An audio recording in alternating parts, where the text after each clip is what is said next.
Let's get recordings going. Let's get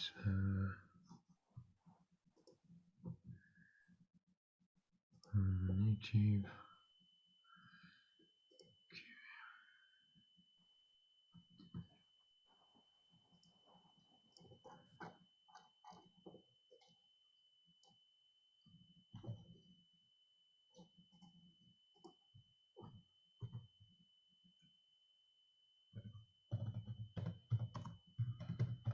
So it'll be about a 20-minute meditation. If you want to put yourselves on mute. Okay, I'm going live. Let's just start recording.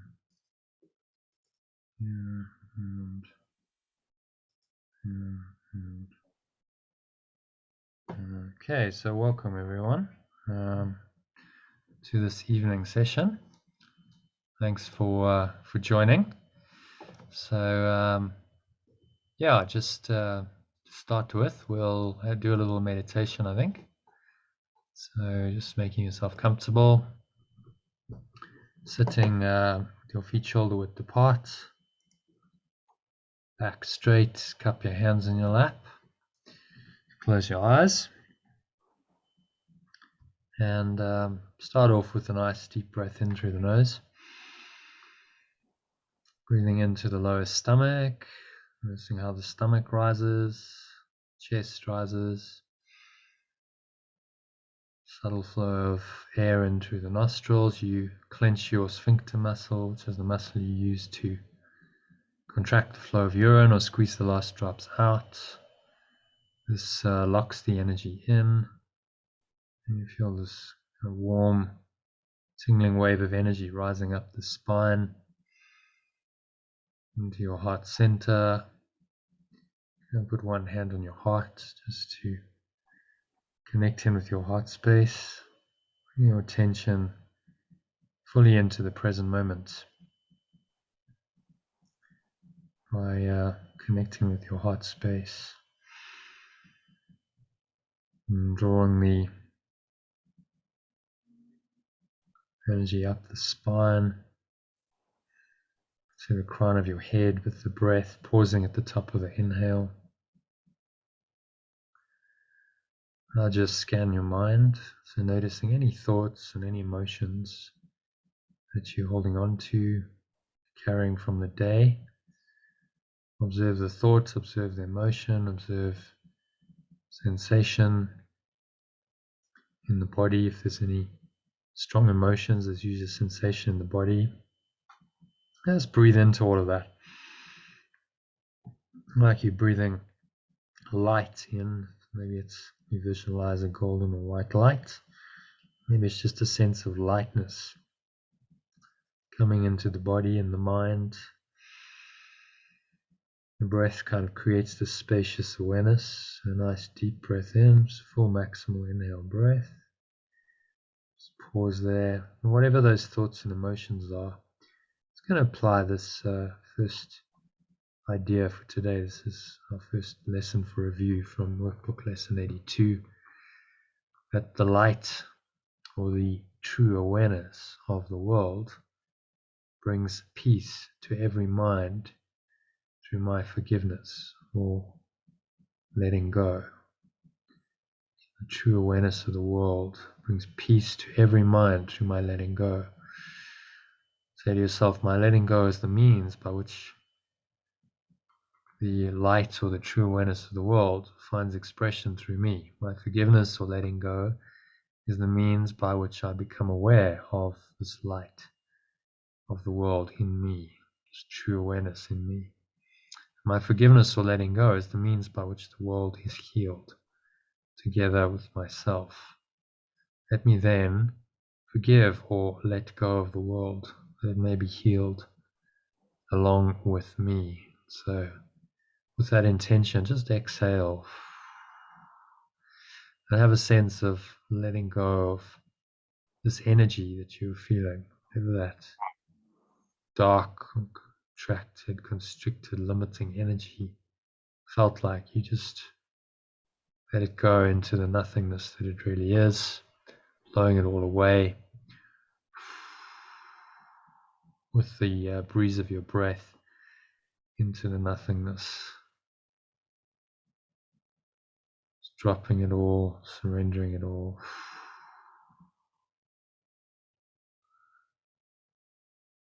Pull the lower stomach into the spine. Expel the last remaining air out. And just rest here. Rest in the peace and the stillness. For a few moments, the peace that comes from letting go of forgiveness. So experience this. Say to yourself, let peace extend from my mind to yours, and name any person with whom you have any kind of conflict, any kind of disturbance of your peace. So let peace extend from my mind to yours. You breathe this peace in to every pore, every cell, every muscle of your body, every part of your mind, every fiber of your being is in the peace of God that passes all understanding. Breathe it in to your heart. Feel it infusing your heart, and every pore, every cell, every muscle of your body, every part of your mind, every fiber of your being is in the peace of God. And now as you extend it, say, let peace extend from my mind to yours, and then name the person. Maybe you have a sense of this extension happening.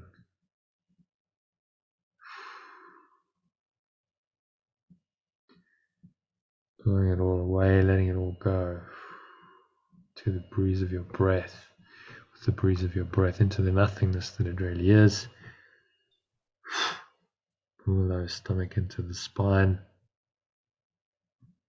Remind yourself in this calm, empty, spacious state that I share the true awareness or the light of the world with you, and then name this person or someone else whom you have an issue with, against whom you're holding a grievance. Whoever you're holding a grievance against is a suitable subject for practicing these two ideas. Let peace extend from my mind to yours, and then name the person, and I share the true awareness or the light of the world with you, and then name the person.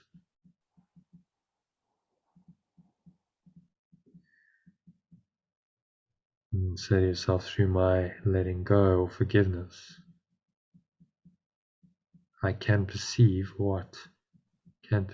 this situation as it is, as it truly is. So every situation on the level of form is an opportunity to forgive or let go, store our minds closer to the perfect oneness.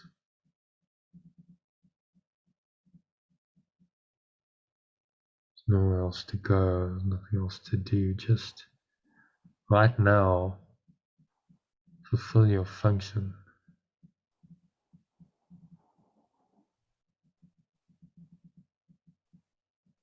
Just sinking inwards, say, let me not forget my function. You breathe in again.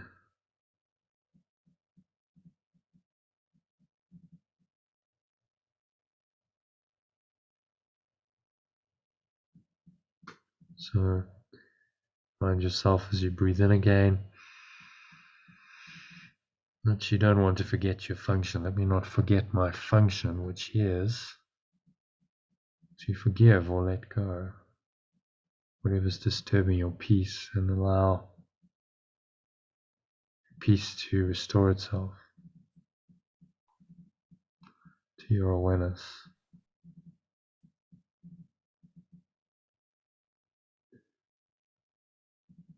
Remind yourself as you breathe in again that I would not forget my function, because I would remember my self, capital Self. Cannot fulfill my function if I forget it. Unless I fulfill my function, I will not experience the joy that God or love intends for me. You say this with conviction, certainty.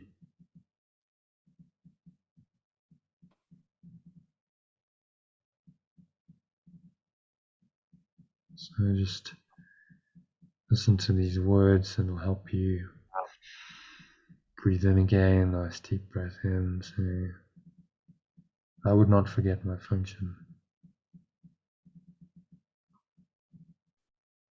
because I would remember myself, capital Self.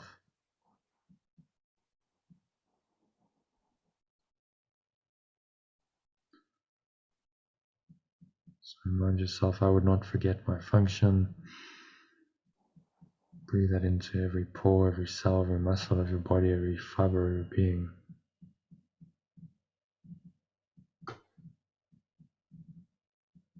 I may not forget my function, which is to let go and to be happy.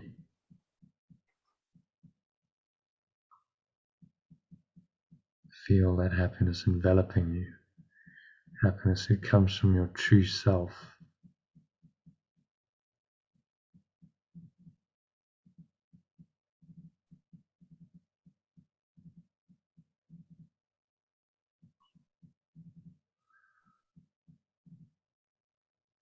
Cannot say to yourself, I cannot fulfill my function if I forget it.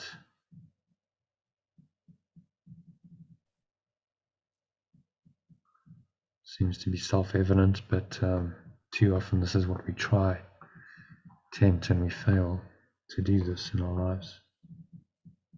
You know, fulfill our function and forget it.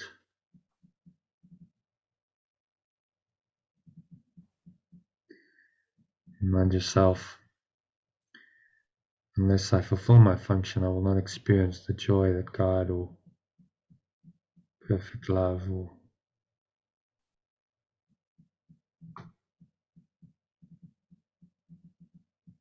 unless I fulfill my function, I will not experience the joy that God or love intends for me. So breathe in this love.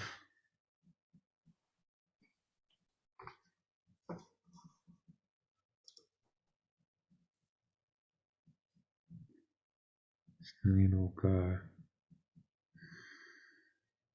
Everything else, you're just breathing in your only function in truth. Just to be aware of this presence, letting go of any thoughts of another presence.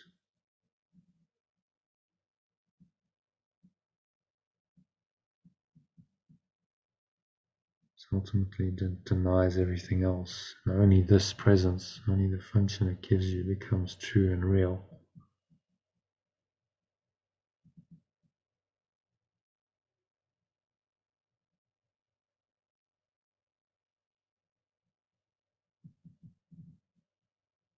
So any thoughts come in to tempt you, any grievances, negative thoughts and emotions triggered by anyone or anything, just observe them.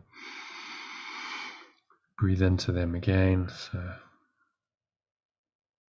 you breathe in light into these dark thoughts, now like dark clouds just dissipating.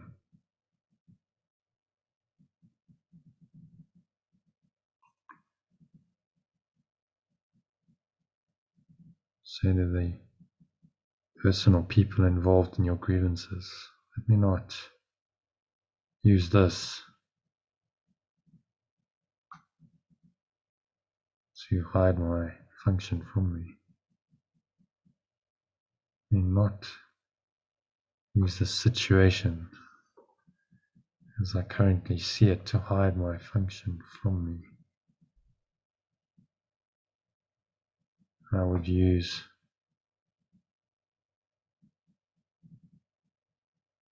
this as an opportunity to fulfill my function.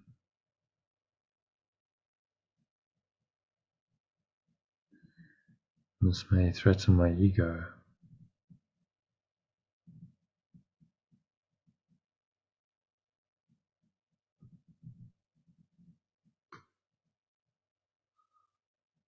say, this may threaten my ego, my belief in separation, but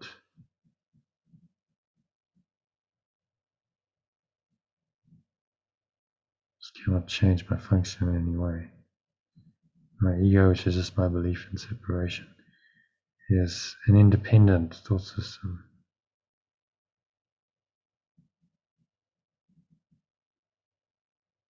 So you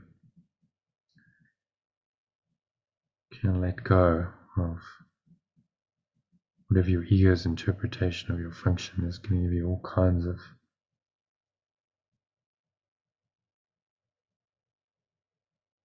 nonsense the ego tells you about what your function is, what your purpose is. So just observe all of that. Maybe it's like a dark cloud in your mind. Just blow it away.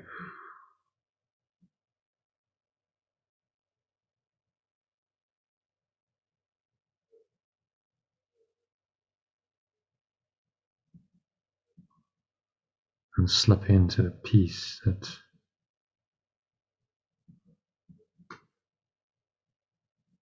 is your natural inheritance, is your divine right.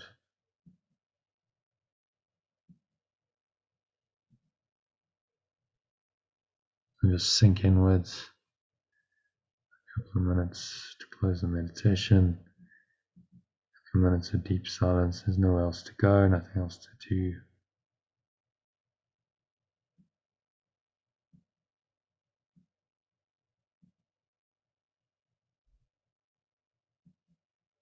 And just surrender into this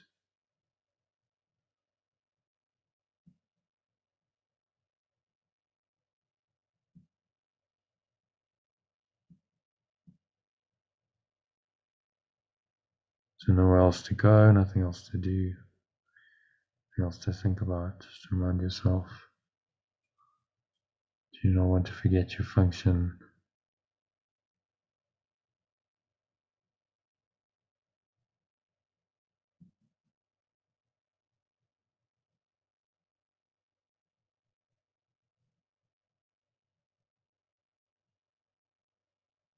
Sinking inwards deeper and deeper with each breath.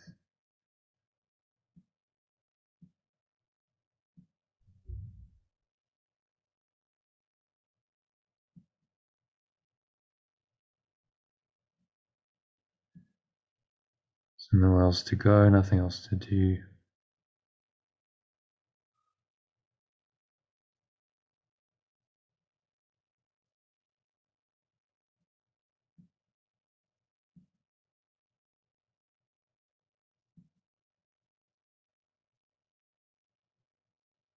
Just breathe, observe the breath flowing in and out through the nostrils.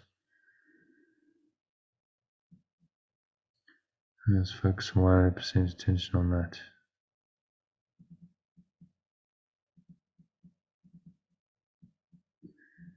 Sinking inwards to the peace of heaven.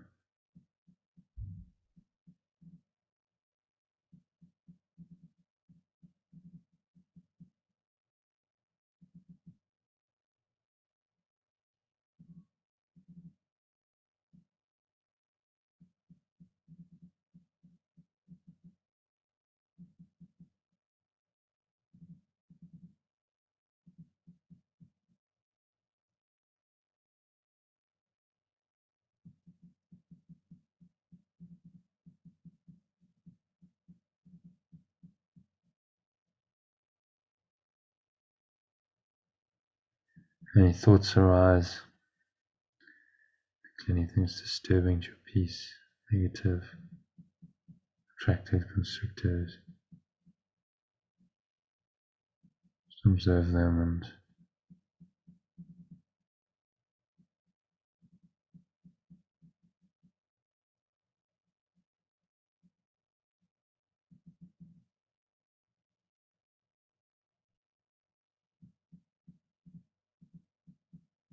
any blocks the awareness of love's presence.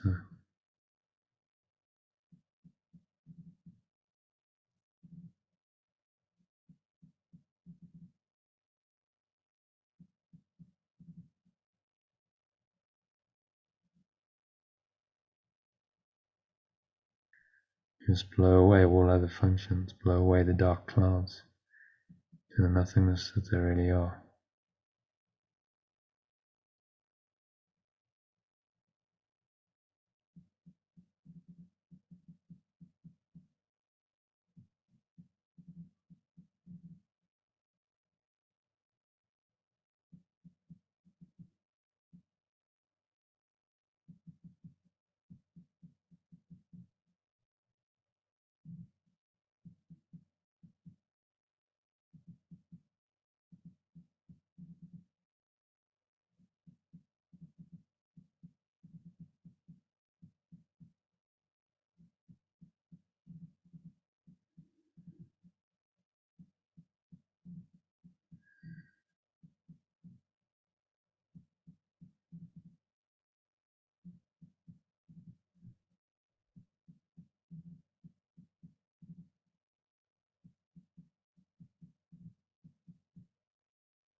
So, gently bringing yourself back from this deep state, connection to your source of true awareness and yourself. You don't want to forget your function, you want to remember it. And this remembrance or awareness is the light of the world. It brings peace to every mind through your letting go.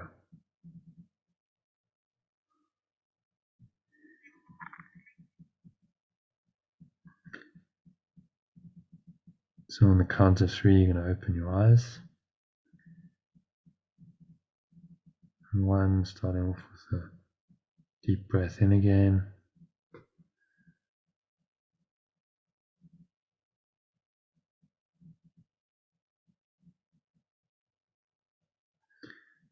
So you breathe in, and notice the stomach rise and the chest rise and the subtle flow of air in through the nostrils.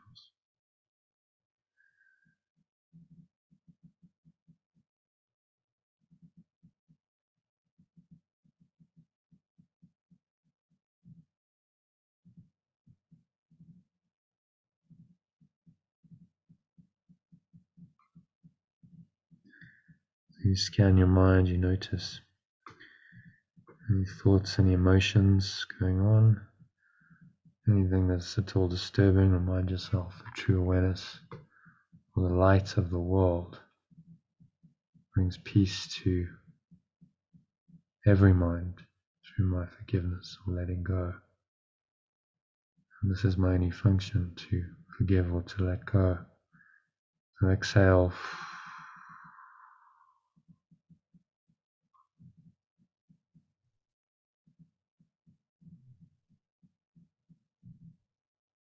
And let all go, releasing.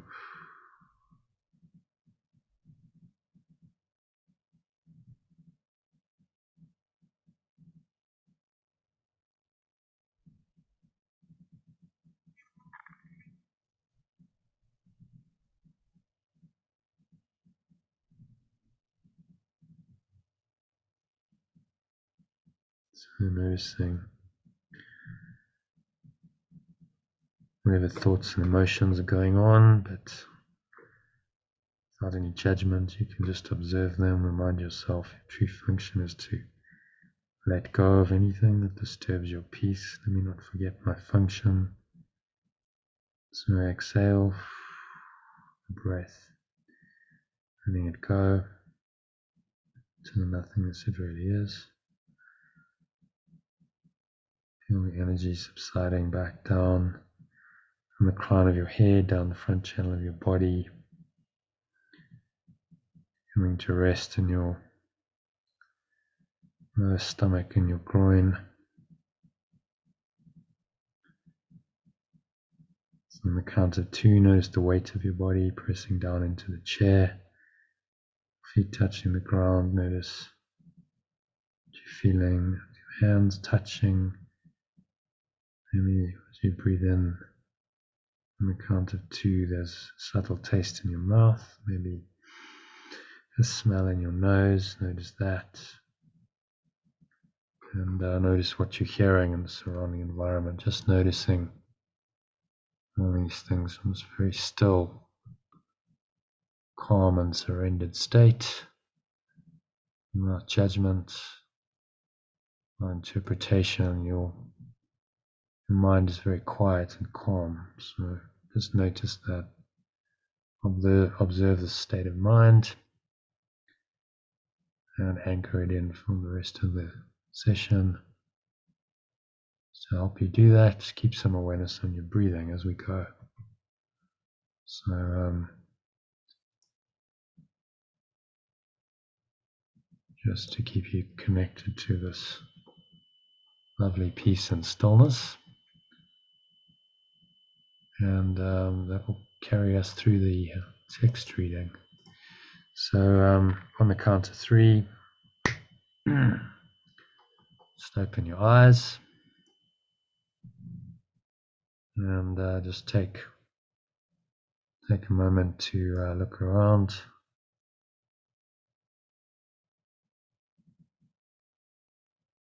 Just reorienting yourself back into the room, observing objects, same familiar objects in the room, but notice that it doesn't really matter what you look at.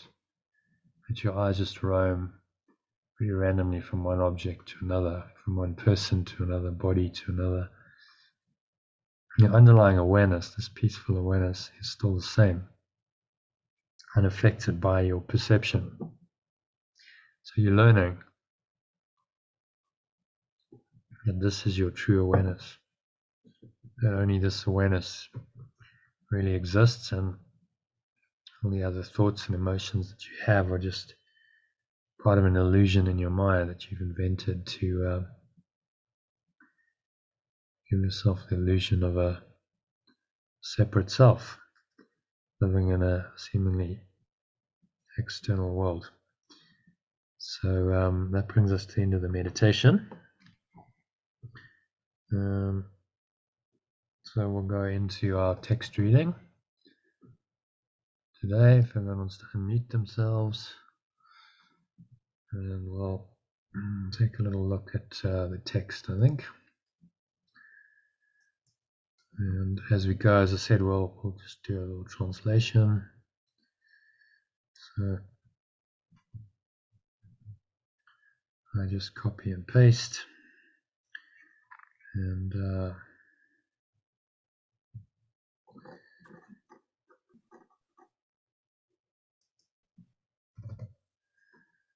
we'll go into it. So yeah, any comments on the lesson today? Anyone got any thoughts on that lesson, or not really? No, it was helpful. Yeah. Yeah, you're finding it helpful to do the reviews again. I find it you get something different on the reviews than you did on the original lesson, it seems. It's really lovely, thank you. Oh. Really, really appreciated that. That was a really beautiful meditation and a nice way to be led through it rather than just doing it yourself. Is very powerful. Well, that's what we do a lot. So to practice the workbook, I mean, the workbook is really a meditative practice, and so he gives us instructions to read it, but it's quite difficult to go into that sort of deep state if you're reading it, because your eyes are open and having to read the text and follow instructions. So it seems to work quite well when we I guide it in a meditation. Then you can just kind of surrender to the experience of it, because that's what he's trying to take you into, is a deeper experience through the words of this peace that passes all understanding, ultimately, which is beyond words, as he does say in the course quite frequently, that ultimately it leads beyond the beyond the exercises, beyond the lessons, beyond the words, into something that is completely beyond words, completely transcendent. Okay, so let's just have a look at the lesson.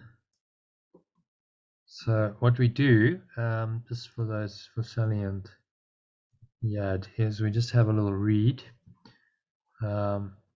If you read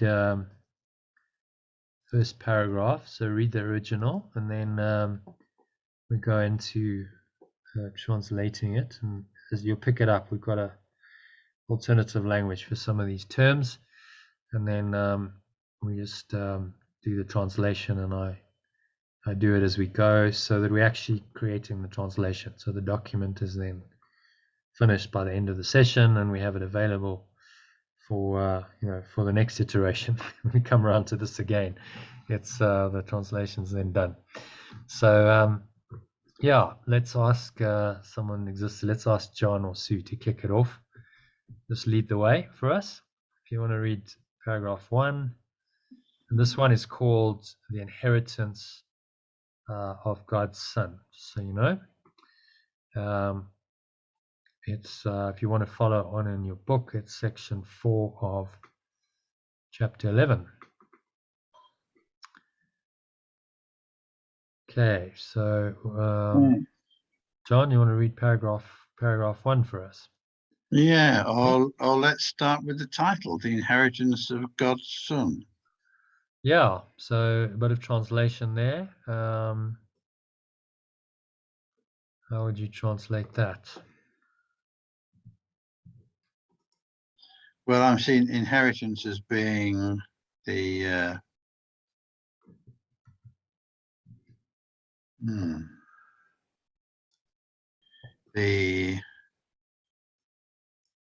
I want to say kind of rights, but it's not what I mean. Yeah, inheritance of the gifts, maybe the entitlements. We can leave it as inheritance if you like. Sometimes we don't translate. Just depends on if it's going to work or not. So I'm understanding the word inheritance as being the rights or the essence of, or the yeah. Well, there's kind of an idea of a benefit, isn't there? I'm getting a gift, a benefit. So, and using the son, so we inherit on in this worldly sense, we inherit things from our parents. So it's the same kind of idea. Do you want to change on inheritance or? Well, I'm happy with it. I'm just kind of just Yeah.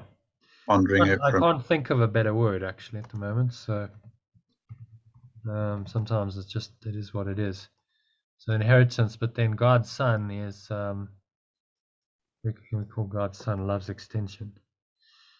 So inheritance of love's extension rather than God's Son, because we're not really talking about a son or a father. That's just an analogy. It's an extension of the mind, of this presence of love. So that's how we translate Son of God or God's Son. Inheritance of love's extension, and so we can fit that onto one line to make it a bit neater. So the original is in black, and then we have a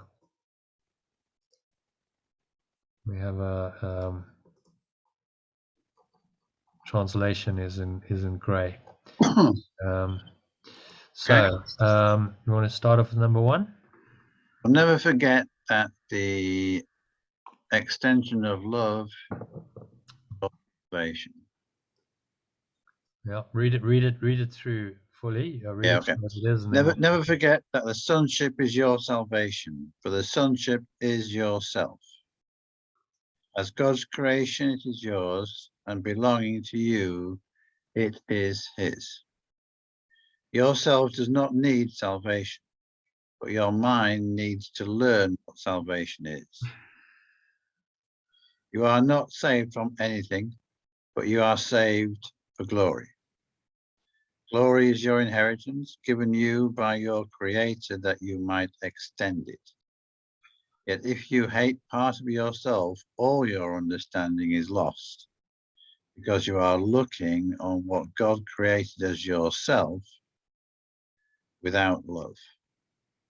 And since what he created is part of him, you are denying him his place in his own altar. Okay, so we'll translate it and kind of unpack it a bit as we go.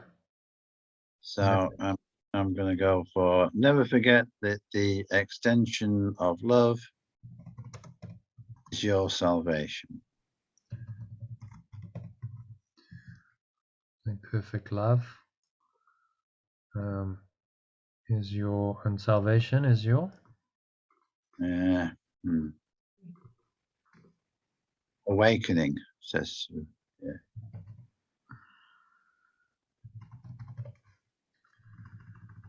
Yeah, it's your awakening. Yeah. Never forget that the extension of perfect love is your awakening, or the extension, the extension of oneness, yourself, yeah, the extension is yourself. That works. Does that make sense? Awakening. You know what he's saying there?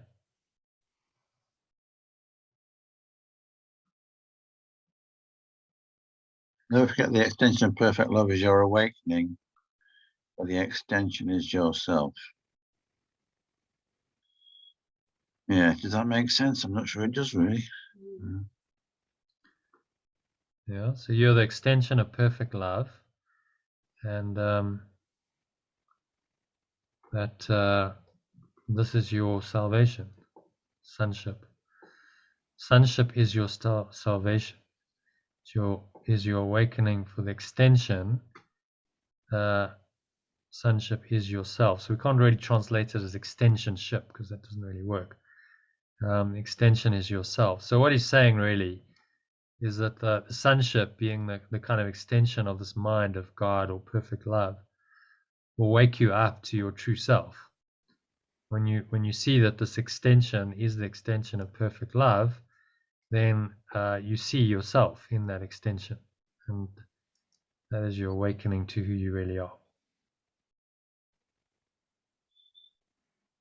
Does that make sense? Yeah, let's go with that. Okay. As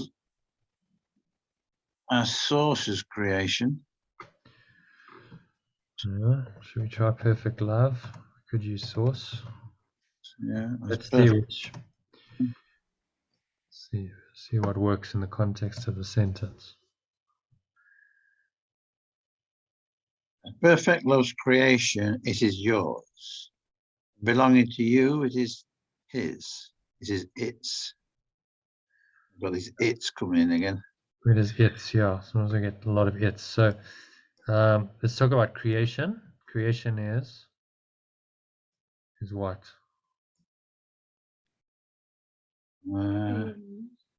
Oh yeah, beingness.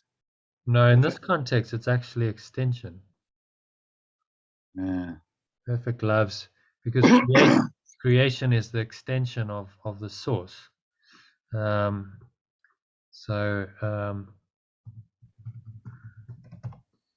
Perfect love's extension, coming from source, it is yours,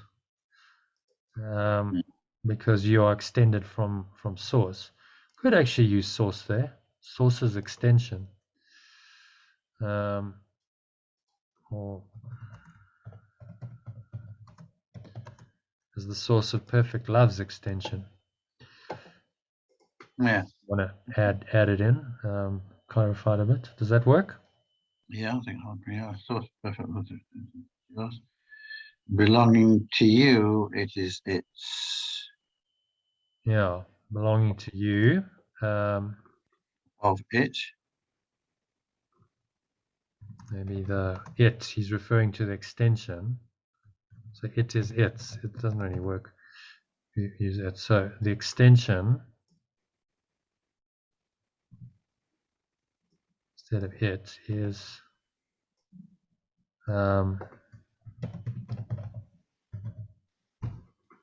sources. How does that sound?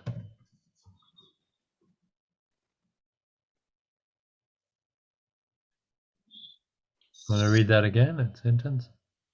Yeah, it's a bit clumsy, isn't it? A bit chunky.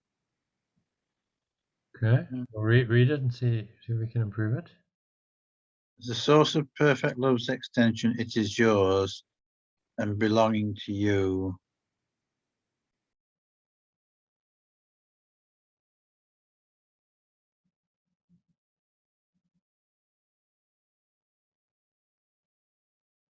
God's creation, it is yours. Let's look at the original. And belonging to you, it is his. How about as perfect love's extension, it is yours, and belonging to you, it remains with source. Yeah, we can do that. Belonging to you, the extension is also sources. There's also sources. How does that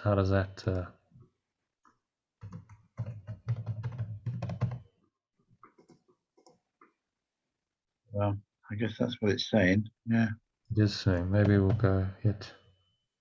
Source of perfect love's extension. As the source of perfect love's extension, it is yours. Yeah? As God's creation, it is yours. God's creation, source of perfect love's extension. God's creation is source of perfect love's extension. Maybe we just go, as the source's extension, it is yours. Belonging to you, it is also source's extension. Or we can change that to perfect loves, maybe. It is also. Okay, just read that sentence again. Let's see if we're happy with that. The perfect love's extension, it is yours, and belonging to you, it is also perfect love's extension. Yeah. Okay, so that is what he's saying. It belongs to you as well as to source. Self not need awakening. Yourself with capital S does not need awakening, but your mind needs to learn what awakening is.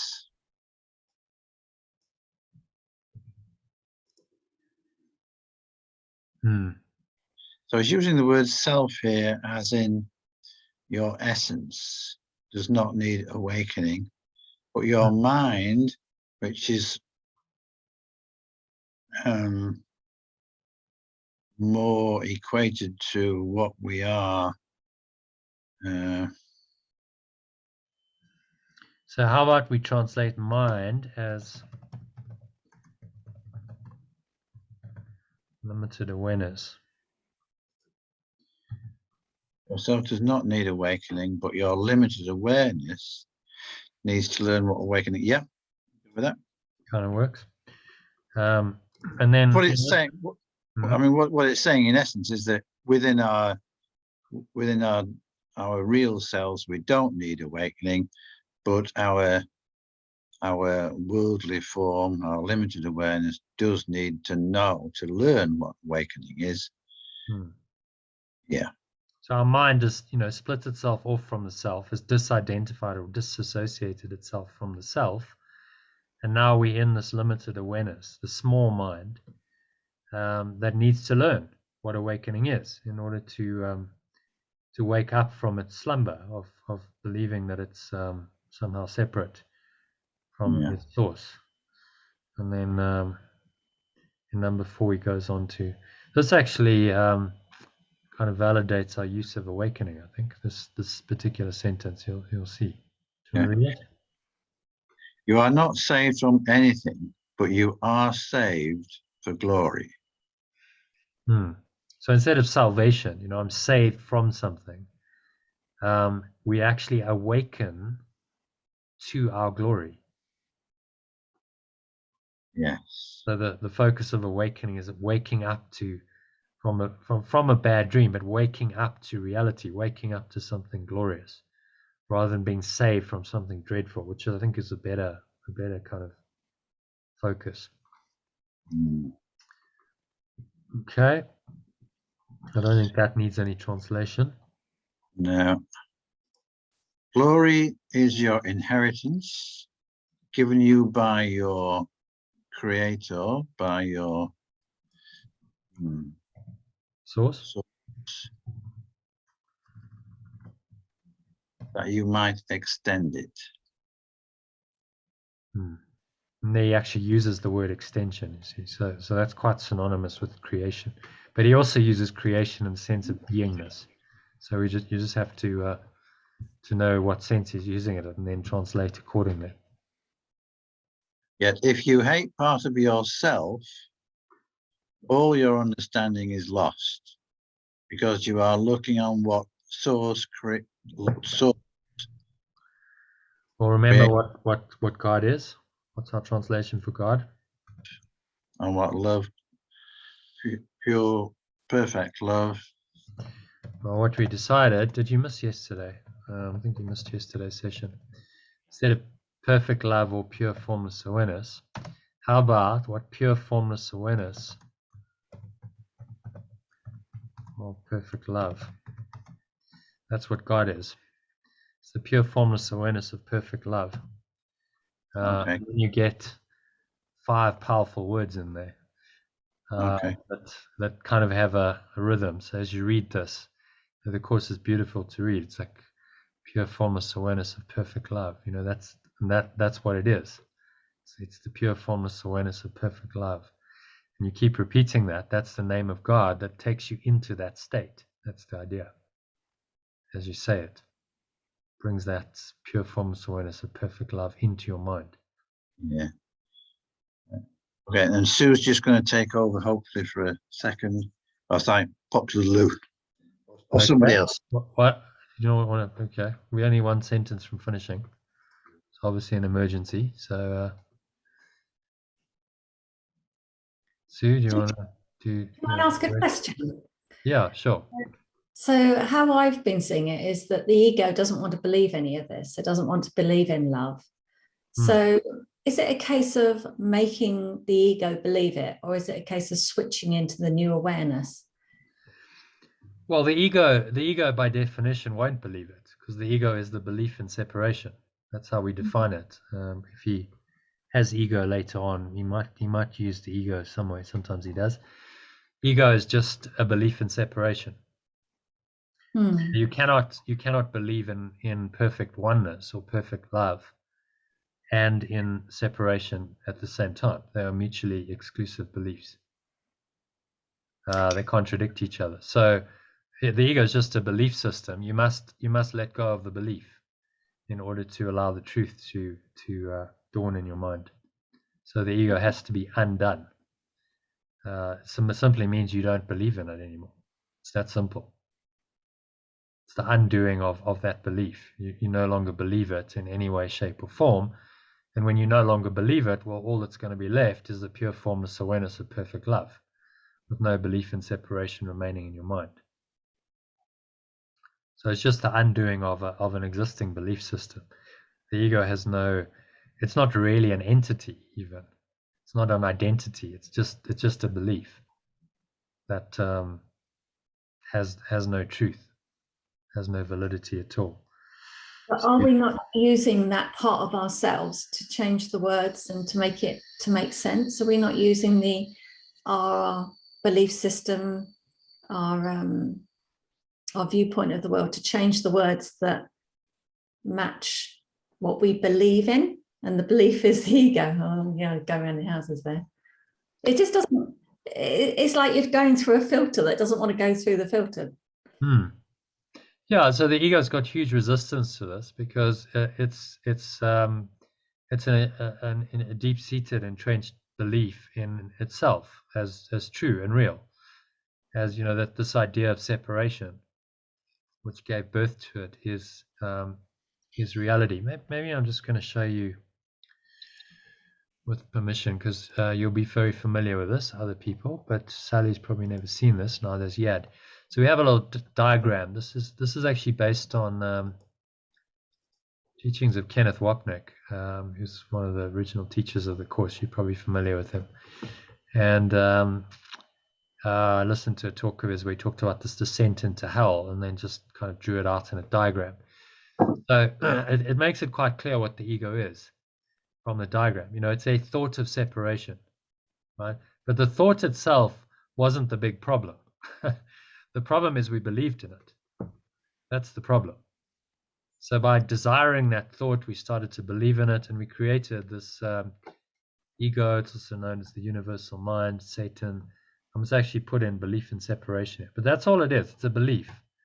And then because that belief, we wanted to believe it so much, we create an entire belief system based on it, which is all of this. So then we go down the ladder into this helpless, enervated little life, which is hell, of individuality. It requires guilt, the guilt and the sin, at the thought that we've actually destroyed God or love or oneness, false expectation of punishment appearing real, gets projected out onto a concept of a fearful, wrathful, vengeful God.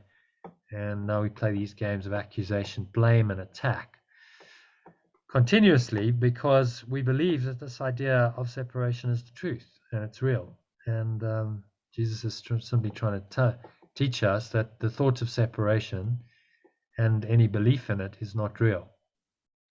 And so we simply must let go of our belief in it, which is really what forgiveness is. It's just the letting go of your belief in separation as it shows up in your experience of the world, in all of this stuff. It's really just the belief in separation playing itself out in the world, and then in your experience of the world from this perspective of being an individual living a seemingly helpless, enervated little life of limitation, lack, loneliness, and suffering, perceiving all of this as real.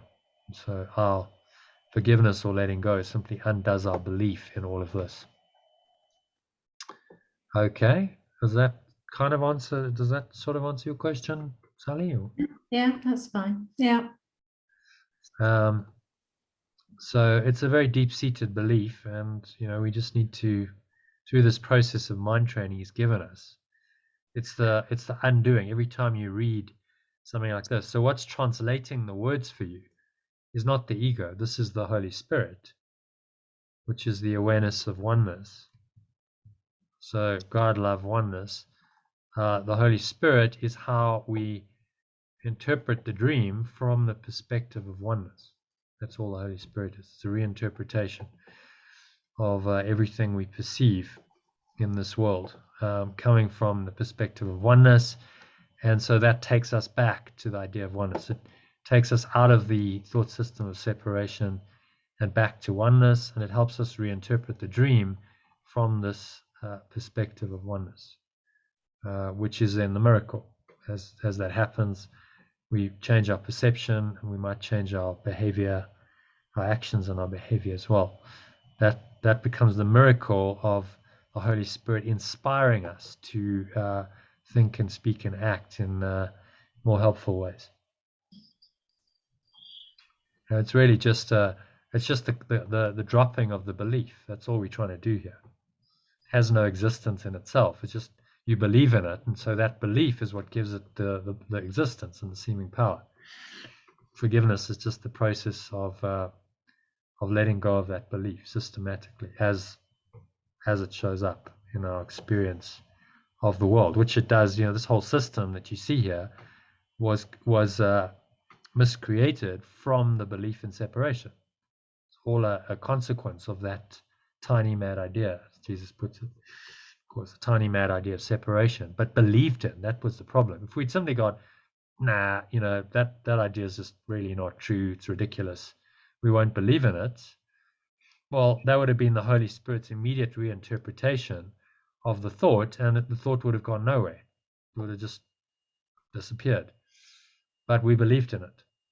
And so that belief, because our minds have power, that belief has now given the ego seemingly a lot of power, because we've invested so much of our mind energy in this belief system, which has then miscreated an entire universe, seeming physical universe and world of illusion, in which our belief is very strong. And so Jesus is meeting us where we are here as seeming individuals living as in human form in this pretty horrific world we've created, seemingly in a helpless, innovative little life in a body. And he's saying, well, none of this is true. So I'm going to systematically and progressively help you to undo this belief in separation so that you can climb back up the ladder that you descended and go back to oneness. And that's the purpose of your life in the world. And that's the only function here. So the reason you're changing the words is to reduce the resistance to the way it's being presented, so we can become more at one. I think so, yeah. I mean, it's to be, there's no point in changing anything unless it's helpful. So it seems that if we change the language, it drops some of the resistance, maybe to some of these terms, given what's happened with traditional Christianity, God, Christ, Holy Spirit. This is all associated with traditional Christianity and that their interpretation of these terms, which is not true in the Course's sense. In fact, the Course's interpretation is very different. It's a very different interpretation of the same words, but because people already have that pre-existing interpretation based on past conditioning, it can be a block to their learning, because they just go, oh God, not more Jesus stuff. Oh God, Christ, no. I'm absolutely as they say in Afrikaans and from South Africa, gatvol. I've had enough of it. That's enough. I don't want any more of it. So then they just get turned off by the language straight away. They read a paragraph like this with God and Christ and Holy Son of God, and they go, oh God, no, not more of this.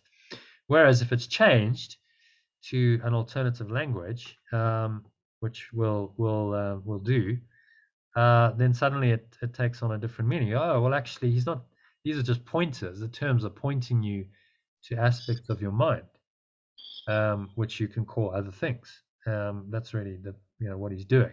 So the terms and the misinterpretation of those terms actually doesn't really mean anything. So, okay, well, I can maybe drop that resistance. And also in the actual terms, we try to make it very direct and practical in terms of your understanding of what's happening on a mind level. So he might use things like light, for instance, in this lesson. The original of this lesson, 82, is light. The light of the world brings peace to every mind through my forgiveness. Okay, well, what is that light? It's not a physical light he's talking about. It sounds very poetic, but a lot of people are like, well, what does the light actually mean? Well, the light is your true awareness. That's what the light is. So let's just get very direct with the pointers instead of, I mean, as he says in the Manual for Teachers, words are just symbols of symbols twice removed from reality. So instead of removing them further, let's get very direct with the pointers, so you can go directly into the mind and go, okay, this is what he's talking about. It's not a symbol of a symbol. True awareness, yes, it's a symbol, but it's one less removed from the light, which is doubly symbolic, which then, maybe creates another misunderstanding in you. So that's sort of the idea, is to go very directly into the underlying heart of the meaning of these words and sentences that he's put together, and go, okay, well, the true awareness of the world. So my true awareness of the world will brings peace to every mind through my, and forgiveness we translate as letting go.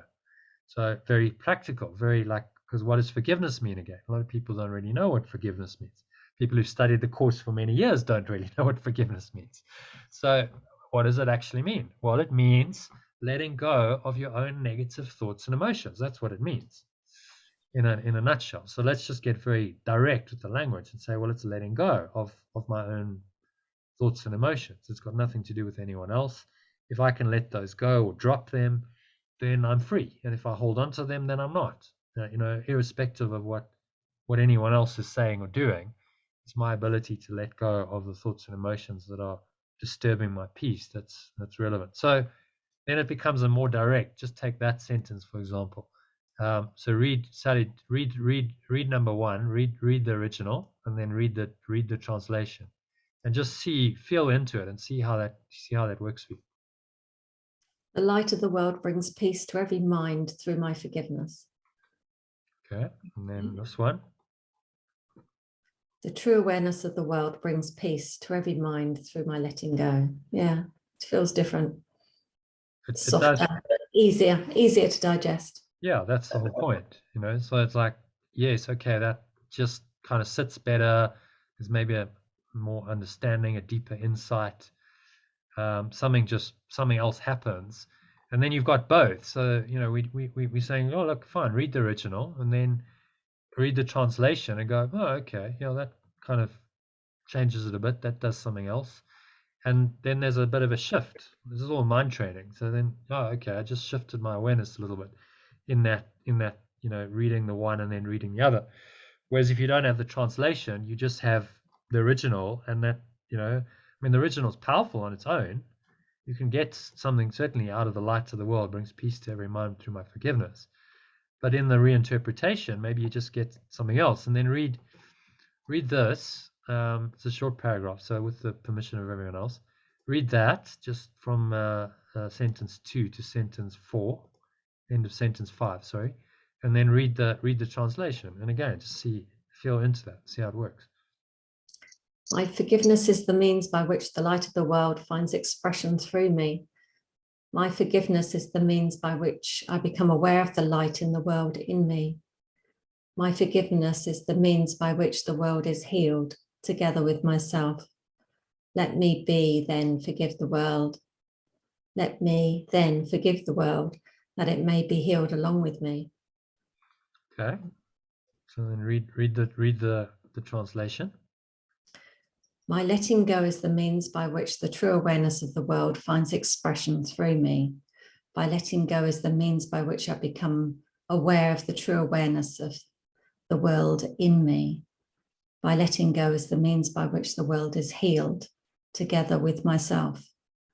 Let me then let go of the world, that it may be healed along with me. Yeah, it feels very different. Doesn't it? So, that's what we found. This is through many hours of iteration. We spent hours and hours on discussing it. But as we went through this, it just seemed like, translation is necessary, and that brings more understanding. And so now what we've decided to do, so it's a joint project, is translate it as we go. We're spending these hours in the session, so why not actually have a translation, which then is useful for future. You've got it all written down, and we can refer to it in future, and other people can use it. As far as I know, no one's done this with the course. I stand to be corrected. Maybe someone has, but I've never seen anything like this published.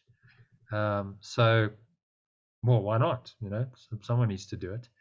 And I think it brings a lot more people potentially into the course, because it's not Christian language. So opening the way for people from Eastern teachings, people from other faiths, other traditions to go, oh, okay, well, there's no longer all the God, Christ, Jesus, Holy Spirit stuff going on. These words these are English words mostly we're using, that actually, awareness, awareness is not exclusive to any religion. Awareness is awareness. We all have awareness. So it's kind of, the words point you beyond the dogma of, the kind of religious traditions that they associated with, which then opens it up, I think, for the mind to understand more and go, okay, wow, actually, this is what it actually means. And this is a universal message. It's a universal truth.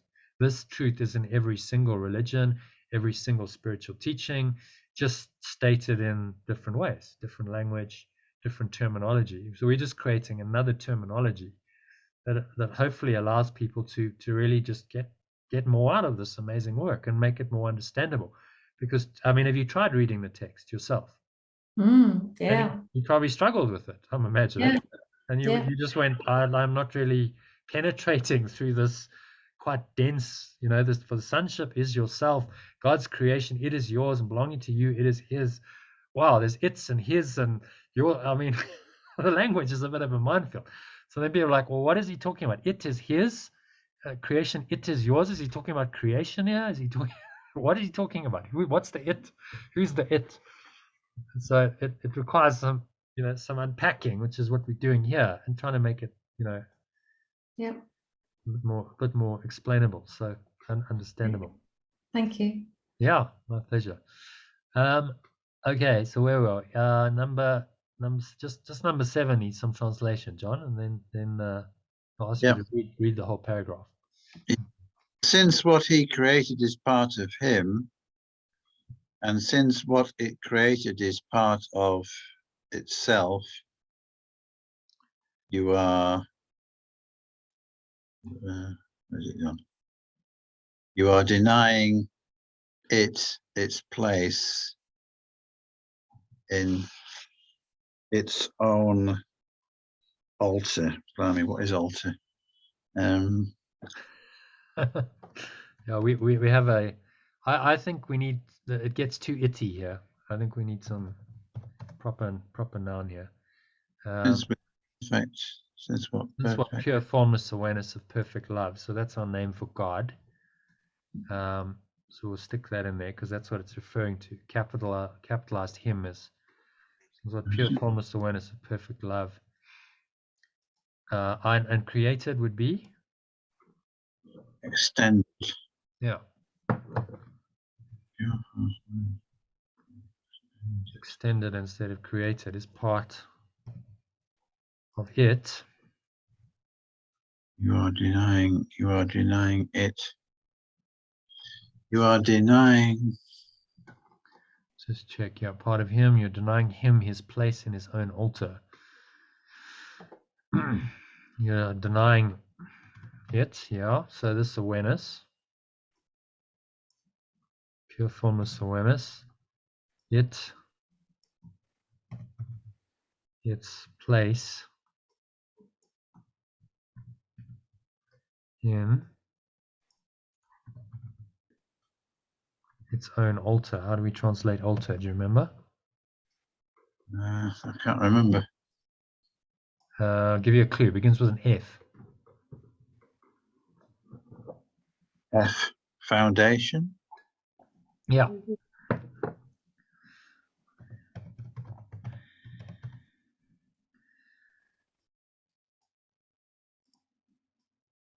Knowing it is placed in its own foundation. Okay. Yeah, I'm kind of struggling with the translation now because I'm thinking that, you know, yeah. The couple of paragraphs that you just read with Sally, the translation works really well, but with this paragraph, it just still it feels like we've kind of almost translated something. Yeah, we've translated something from French into German, but it still isn't in English. Okay. Well, let's read the whole thing and let's see if it makes sense, and we'll unpack it. So number 1, you want to read from the top? Yeah, never forget that the extension of perfect love is your awakening. But the extension is yourself. Okay, does that make sense? Never forget that the extension of perfect love is... I understand the first part. Never forget that the extension of perfect love is your awakening. Yes. Okay. The extension of perfect love must be my awakening. Yeah. When I become aware of it.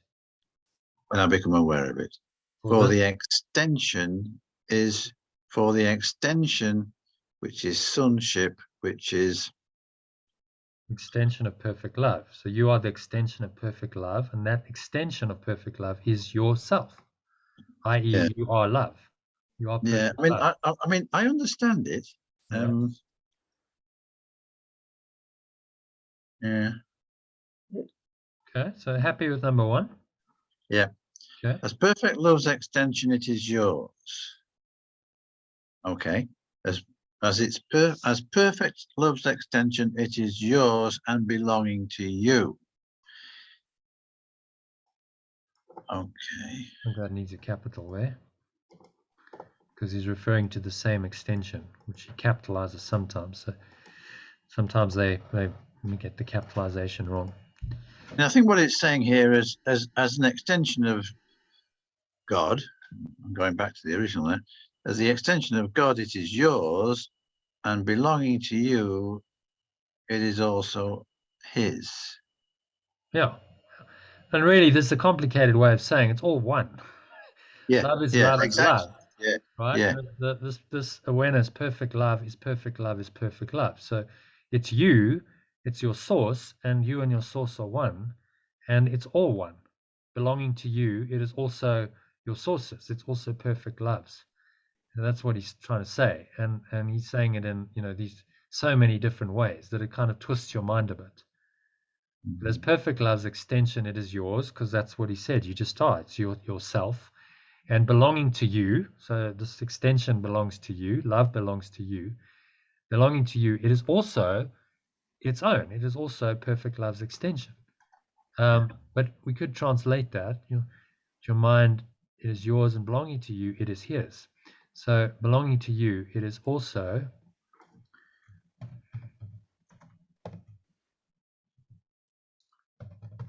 how about that? Yeah. It's Yeah? I like that. Yeah, Belonging that's to better. you, it is his. So, and belonging to you, it is also its own. Yeah. Yes. Yeah, let's simplify it if we can. Yeah, that's the idea. It is also Perfect love's extension is yours, and belonging to you, it is also its own. okay. Yeah. Yourself does not need awakening. Yeah. But your limited awareness needs to learn what awakening is. Okay. Yeah, and that was your mind needs to learn what salvation is. So mind, small mind, is the mind that is not capital mind. That's now somehow outside of the mind of God. It indicates an awareness that's limited. So hence we translate it as limited awareness. You are not saved from anything, but you are saved for glory. You are not saved from anything. Yeah. So what's that really saying? Is he saying that,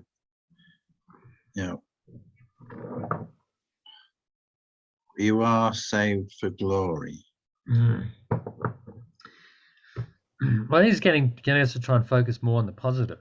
You are saved for glory. So this idea of this glorious reality, glorious experience that you're going into, rather than the focusing on what you're trying to escape from, save from or escape from something.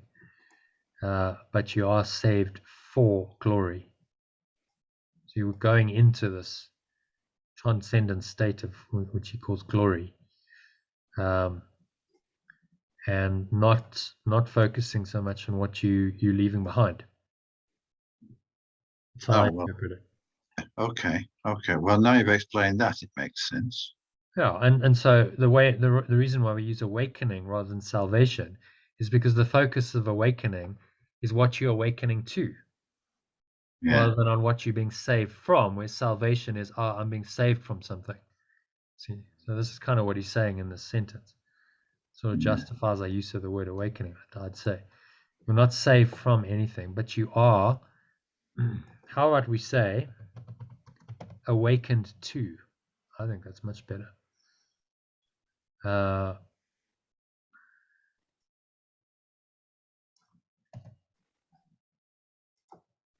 Yep, that's an improvement. I think so, yeah. But you are awakened to, not saved for, because why saved for? You are awakened to glory. So this is why we use awakening. You waking up to this glorious reality, and yes, by definition, leaving behind the hellish nightmare the ego's created. But the focus is on the awakening to the glory rather than the being saved from the hell. which is a positive focus rather than a negative one. Yeah. If you keep going, oh, this is such hell, I want to be saved from this hell. What do? You focus on the hell, don't you? And you make it real. Whatever you focus on, you make real. What you resist persists. So focus on the positive, the awakening to the glory. Focus on the glory rather than on the the unpleasant nightmare that you're being saved from. I think that's really what he's trying to shift us to. No, that gels better. Glory is your inheritance given you by your source. Yeah, that you might extend it. So this is the notion of glory is innately ours, and it's given to us by source in order to extend it. Yet, if we hate part of ourself, all our understanding is lost, because we are looking on perfection without love. What pure formless awareness of perfect love created as yourself without. So we could translate. I mean, glory is again quite can be very misinterpreted. Glory in the world is often translated as we associate with arrogance. The glory of victory, the glory of war. This kind of stuff. So how about you are awakened to bliss? What do you think? Yeah. Really, what he's saying, I mean, glory is a pointer to a state of transcendent awareness that we would call bliss, pure formless awareness, bliss, peace, love, joy. I mean, these are all pointers. It's a state of mind. Bliss is your inheritance, given you by your source that you might extend it. I'm understanding the word bliss to be enlightenment. Yeah. So at the highest level, if you're just in this pure formless awareness of perfect love, you are absolutely in bliss. You're in this transcendent state. There's no negative. There's no belief in separation. It's just, a glorious, blissful experience. And so he uses the word glory again to point to a state of mind. Well, what is that state? Maybe we can find a better pointer. That state is a state of pure bliss rather than glory, because again, glory has connotations of vainglorious, glory of war. It's been misused by the ego, that word, whereas bliss hasn't really been. Ego can't really misuse bliss. Bliss is your inheritance. Well, I suppose it can. If you remember in the Matrix, you remember what Cypher said when he was meeting with Smith in the restaurant. No. He said after 9 years of being outside of the Matrix, of 9 years of eating this disgusting goop and whatever, you know what I realized? And he takes a sip of his wine and eats a bit of his illusory steak and says, ignorance is bliss, and he chews into his steak. You remember? Ignorance is bliss. So that's the ego's misinterpretation of bliss. Like, okay, well, as long as I got my physical pleasures, then it's bliss. Well, it's not really. It's a false idol. It's a pale shadow of the true bliss of spiritual awakening. Yeah, if you had, it's number 6. That's I think 5 is fine. Yeah. Yet if you hate part of yourself, I don't know why it suddenly throws this back in. What? If you hate part of yourself, all your understanding is lost. You are looking on what pure formless awareness of perfect love created as yourself without love. So if we hate part of ourselves, then we are looking at imperfection. We are throwing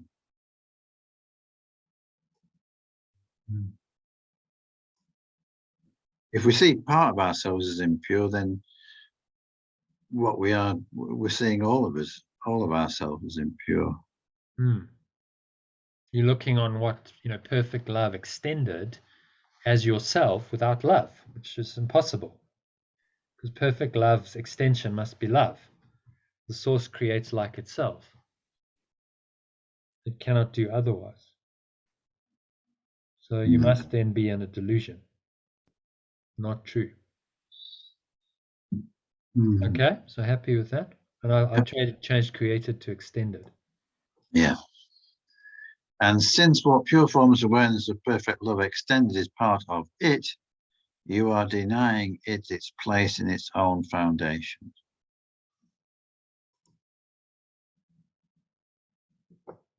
Yeah. So he's saying what and as How about that? As pure formless awareness is well, the extension of pure formless awareness must be part of itself. Has to be. Yeah. It's the extension of it. The source is not separate from its extension. Yeah. You're denying it its place in its own foundation.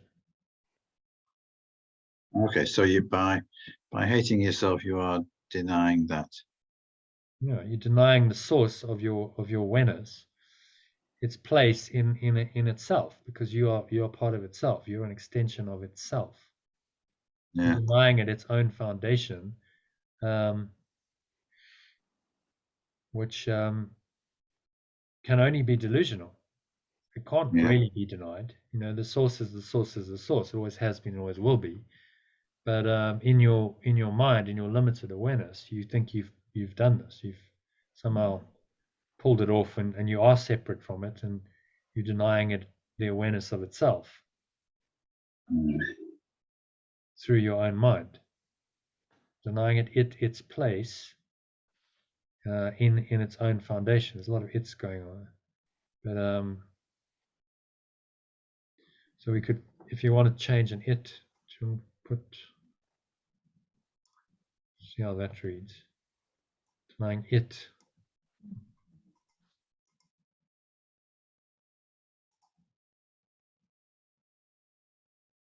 Denying pure formless awareness of perfect love, its place in its own foundation, in its own altar.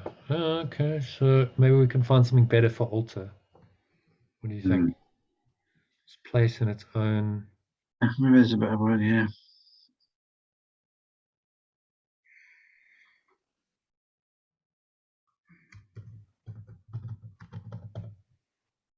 How about that? Yeah. Yeah. Denying pure formless awareness of perfect love, its place in its own awareness.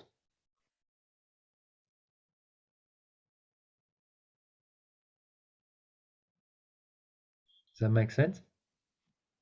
Yeah, I think we're going to be very aware after all this, because we've got about. Well, that's the whole point. So read number 7 again. There's a lot of awareness in this paragraph. There is. Well, what we can do, perfect love extended it. You are denying the pure formless awareness of perfect love. You are denying perfect love its place in its own awareness. Yeah. So we could take out pure formless awareness. Let's simplify it. You're denying perfect love its place in its own house. So.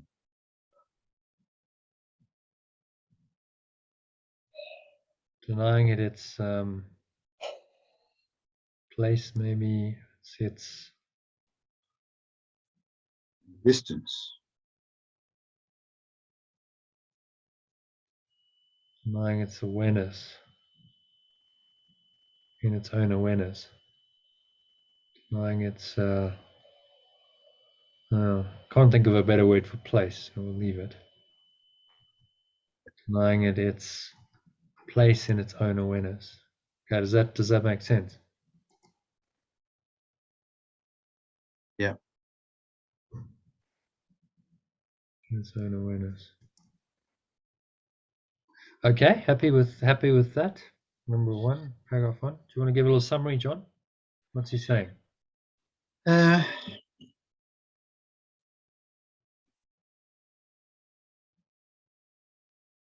think he's emphasizing that perfect love is ours, and it's ours to extend to others. If we deny it within ourselves, then we are denying the existence of love itself.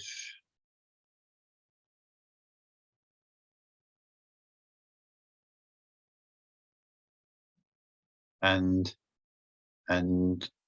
denying and not recognizing its very existence.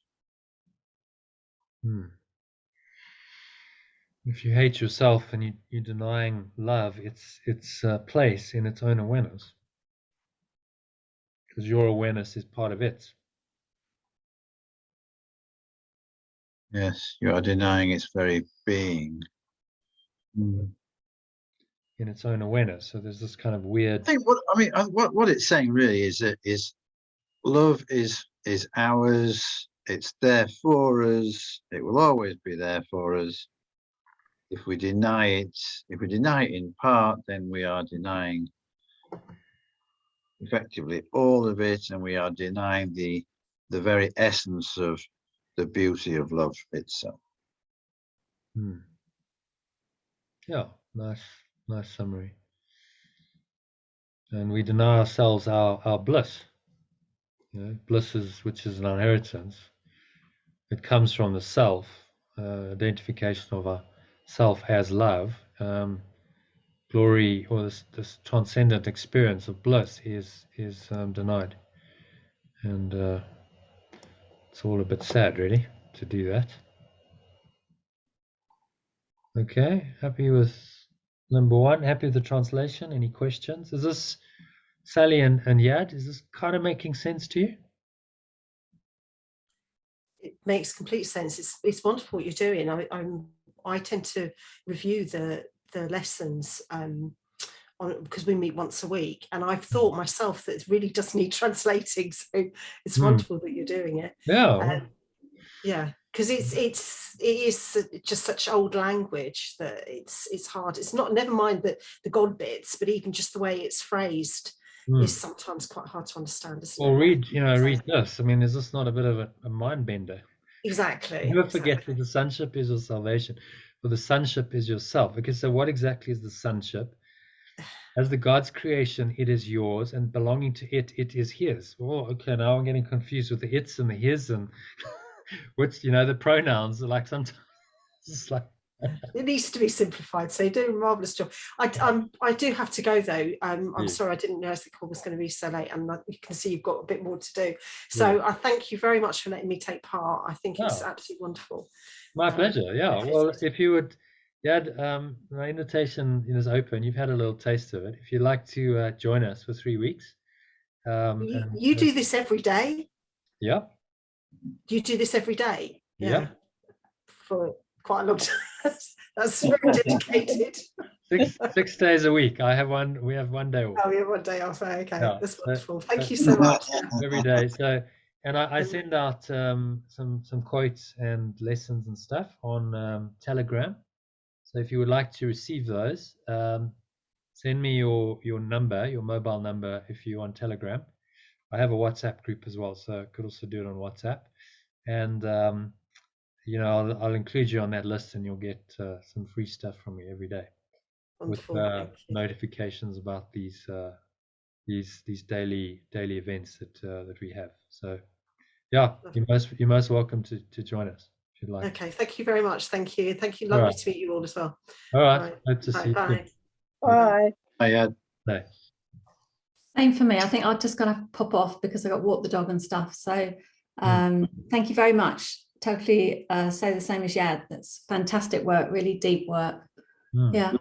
Well done. Well, join us again if you'd like to. So if you'd like to, it's the same thing. If you'd like to join for 3 weeks, and if you'd like to, I'd like to get the quotes and stuff, then I'll add you. John, have you got Sally's mobile? Yeah. Okay. So would you like to do the free trial from tomorrow? Yeah, please. Okay. So I've got your email address. I'll add you to the mailing list. So you get an email every morning with the material, and then you get are you on Telegram? Yeah. You'll get a Telegram message also with similar content. It's the same content, but just shortened on Telegram. So you can interact with it on email or Telegram or both, just depending on what your preference is. Yeah. Welcome. I'll add you to the list, and please join us again soon. Thank you very much. All right. Thanks. Bye, everyone. Nice to see you. Bye. Thank you, Sally. Bye. Okay, then. So I hope we didn't scare them off.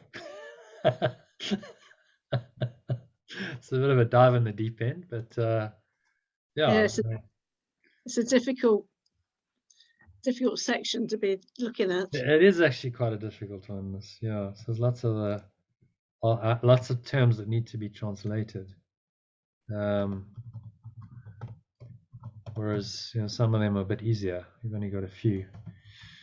But I mean, it's good to get some little market research from people who are not familiar with this and say, actually, I think it does need translation. So I'm going to actually see. I mean, what do you think? I'm going to be in London in 3 weeks, so I might try and get hold of Dan and say, look, can I just actually meet you and have a chat about this, because maybe they'll review their decision to ban me from their network, because I don't know anyone else is doing this. I mean, this is surely like some significant work being done within the course community, and maybe their members would like to know about it. That's what I'll say to them. I don't know. I think it might be too radical for them. You think they're too conservative? But it's like, surely. I mean, when Robert Perry published his new version, of the course, they refused to have anything to do with Robert Perry. Really? But now he's back in the fold. I see. No, he is now. Yeah, I don't know what happened. Well, I suppose they got used to it. Okay. Well, maybe lots of people said they wanted to have it. Yeah, well, exactly. Anyway, I'll give it a try. Do you have his mobile number by any chance? Dan's mobile. I think I got a landline, but I never managed to get through to it. I made a couple of calls and I just got a voice message. A voice message. I have his email address, but it might be good to speak to him. Anyway, if you have his mobile, please send it to me. No, I don't actually. Okay. All right. So moving swiftly on then to number 2. Could you try to make God homeless and know that you are at home? The Son denied the Father without believing that the Father has denied him. God's laws hold only for your protection, and they never hold in vain. What you experience when you deny your Father is still for your protection, for the power of your will cannot be lessened without the intervention of God against it. And any limitation on your power is not the will of God. Therefore, look only to the power that God gave to save you, remembering that it is yours, because it is his, and join with your brothers in his peace. Okay. Needs a bit of translation.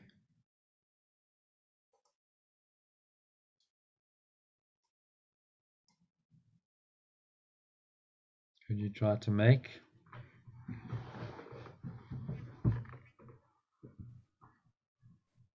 Sue? Yeah. You're going to translate? Is it pure formless awareness that is perfect love or something?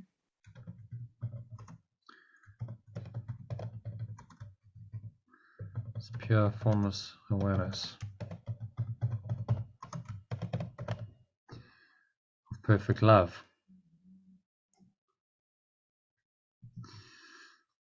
Because that's really what it is, isn't it?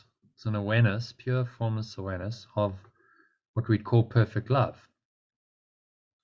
And then in one phrase, you've got both of those. So I didn't want to exclude pure formless awareness or perfect love. So, okay, well, it's both. It's the pure formless awareness of perfect love. That's what God is.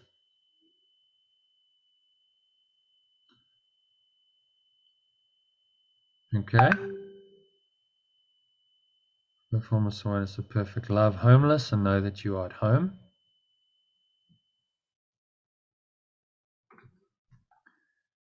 Number 2. I'm just trying to get my head around that one, actually. What? Pure formless awareness of perfect love. Could you try to make it homeless and know that you are at home?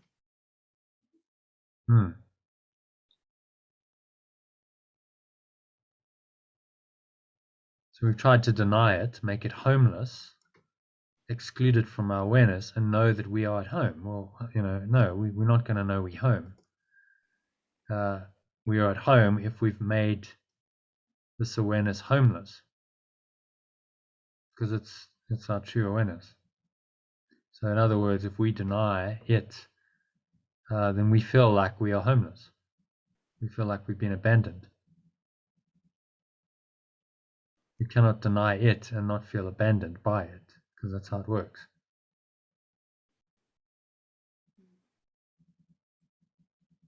Does that make sense? I think so. Well, what we've done, pure formless awareness is the truth. We've then denied it. Said, no, we don't want that. We're going to deny it, and we're going to believe in this idea of separation instead. And then we project our own denial onto this awareness and say, well, this awareness or God has abandoned me. See how it works? So now I'm homeless. I feel abandoned and forsaken, when actually it's of my own doing. I've denied this awareness in my own awareness. And now I believe that I've been abandoned, when in fact I've denied it. That's kind of what he's saying here. Yeah. So how can we know that we are home when we've denied this? When we've denied its home, because its home is in us. Then how can we know that we are at home? Okay, happy with that, Sue? Yeah. Can love's extension deny its source?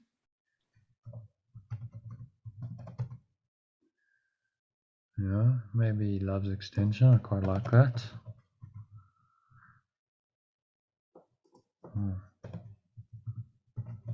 Perfect love's extension.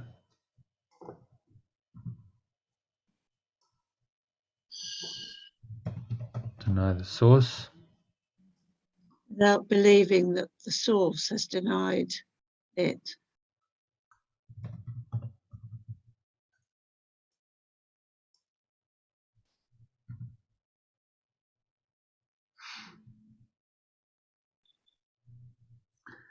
Yeah, deny the Father. So maybe instead of the, maybe we make it its. What do you think? Yeah, that's what I said. Its source is denied.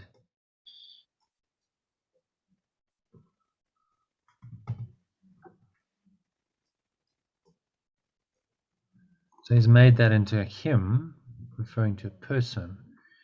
But perfect love's extension is actually a part of a mind. And the source has denied it. What do you think? Yeah.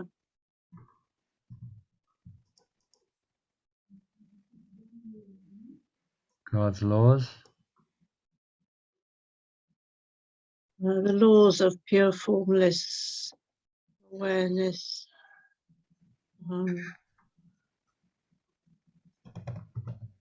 Love. That's the simplest, I'd say. Love's laws. Hold only for your protection, and they never hold in vain. What you experience when you deny your source is still for your protection. For the power of your awareness cannot be lessened without the intervention of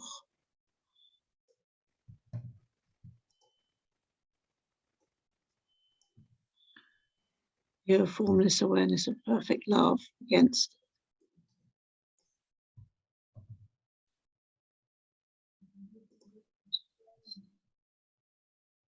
Okay,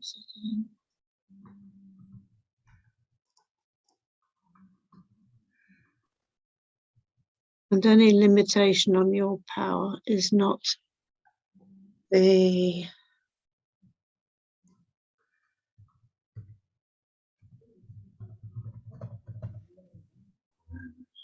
I don't think it means awareness there, the will.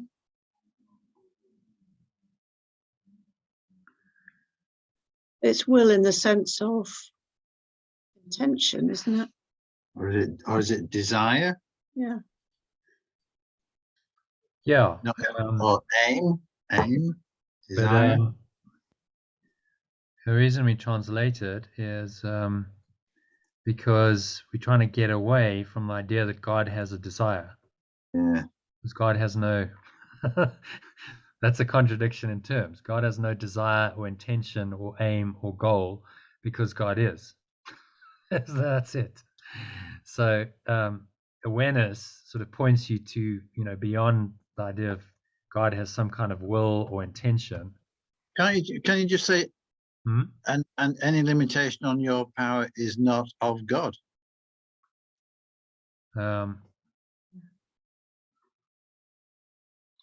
Well, is not of pure form or love or pure formless awareness. Just go directly.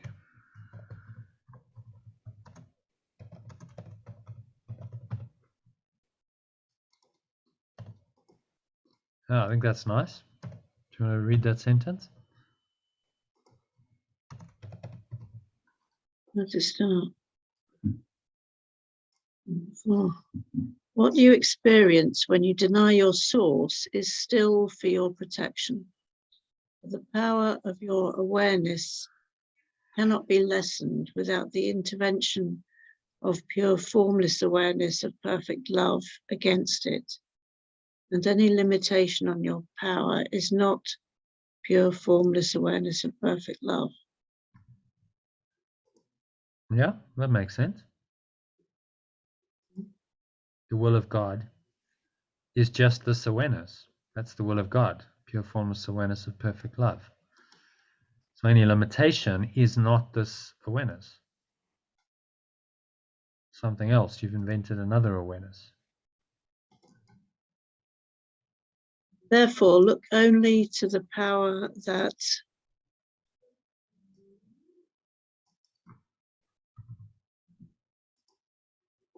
pure formless awareness of perfect love gave to save you. Awaken. Remembering that it is yours because it is its, and join with your brothers.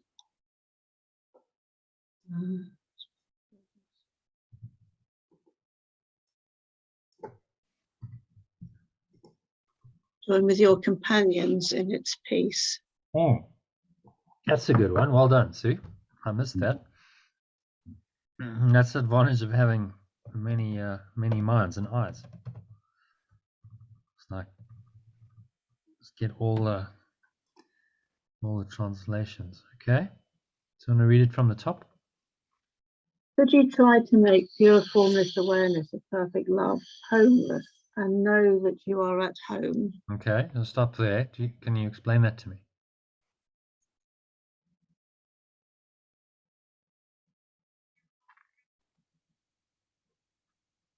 But you can't deny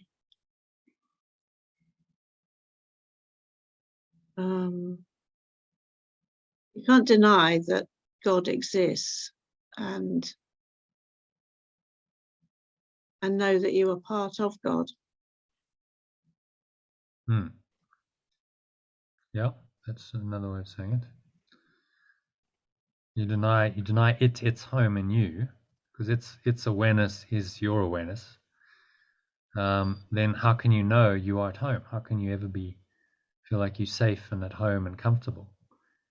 Because then you feel like you are outside of your own home. You're at your natural environment because you've denied it its place in you. So its awareness is your awareness. So the only place you're going to be happy and comfortable is when you allow this awareness fully into your mind. That's when you'll be at home. Okay, number 2. Can perfect love's extension deny its source without believing that its source has denied it?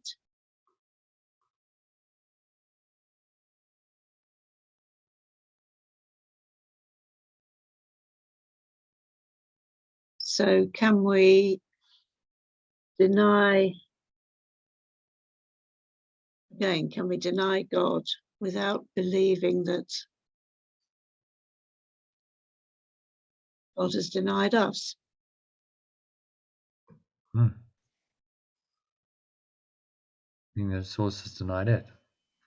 It's another way of saying the same thing. So we feel abandoned and rejected by God's source because we've denied it. We project our denial onto it and say, oh, you've done it. You've done it to me, when we've done it to ourselves. And then we feel abandoned by God and unfairly treated and so on, when it's all happening in our own awareness. We've done it. It's our decision that's done it. Love's laws hold only for your protection, and they never hold in vain.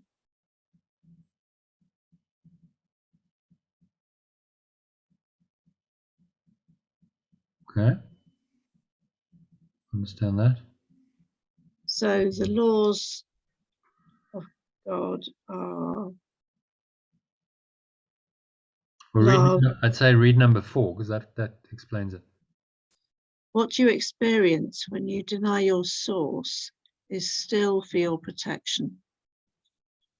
For the power of your awareness cannot be lessened without the intervention of pure formless awareness of perfect love against it, and any limitation on your power is not pure formless awareness of perfect love.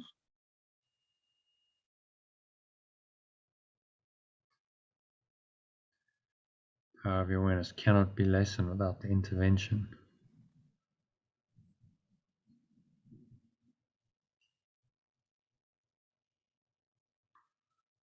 And the limitation on your power is not.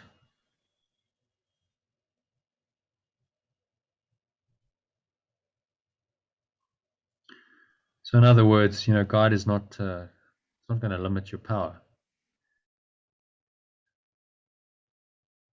It doesn't do that. And any limitation on your power is not pure formless awareness of perfect love.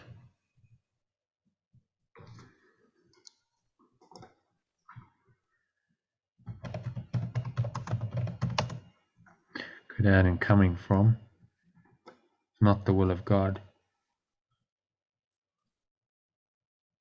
What do you think? Or just leave it as that? The original was not the will of God.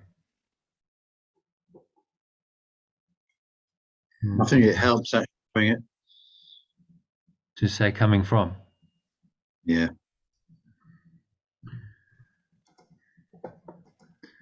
Okay. For look only to the power that pure formless awareness of perfect love gave to awaken you, remembering that it is yours because it is it, and join with your companions in its peace.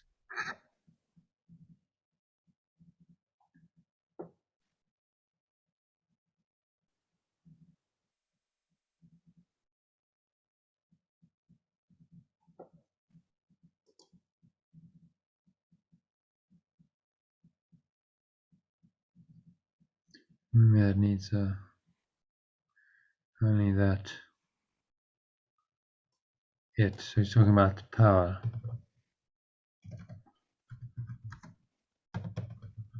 This power is yours because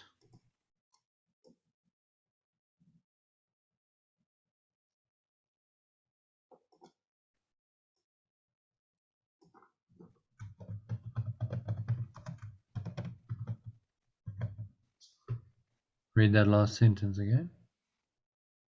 Therefore, look only to the power that pure formless awareness, perfect love, gave to awaken you, remembering that this power is yours because it is perfect love's, and join with your companions in its peace.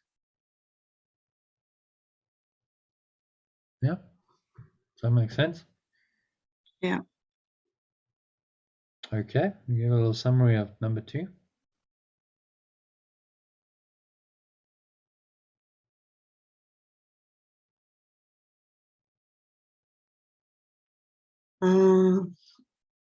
Well, we can try to deny that God exists, but He's always there in perfect love.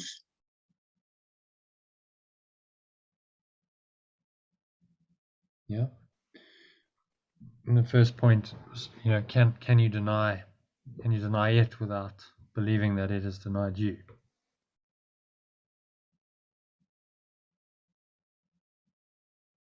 So you project your denial onto your own denial of God onto God, perfect love, and say, oh, well, I've been denied by my source. So that's really the message of the first part.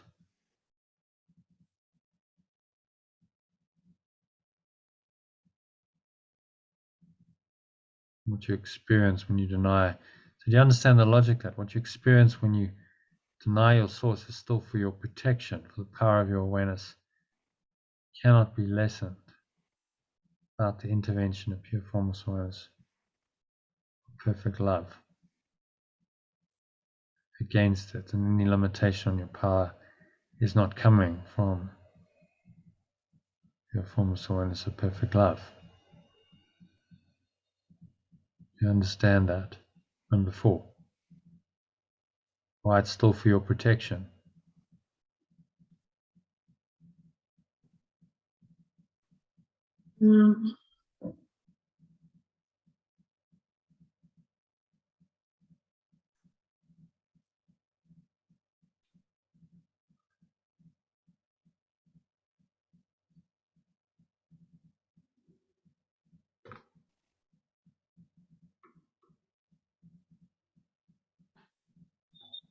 Oh, I just keep looking at words and they're just sort of Going blank. Yeah, they're not giving me anything. Okay, well, let's unpack it. So what you experience when you deny your source.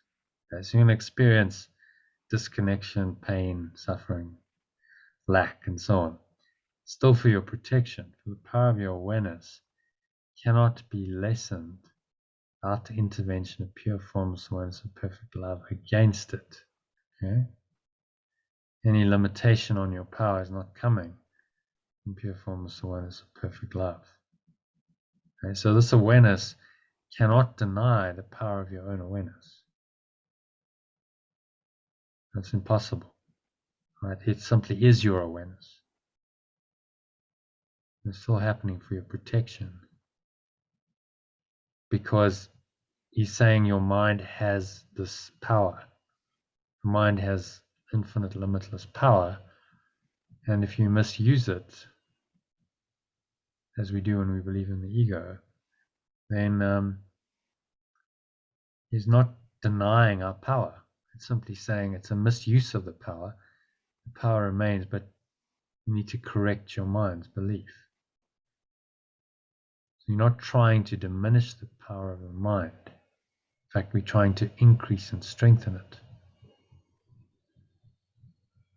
by realizing that, yeah, but I can direct it consciously. I can make choices that are conscious and empowering. So we're not trying to limit the ego's power by denying the power of our minds. saying actually our minds are all powerful.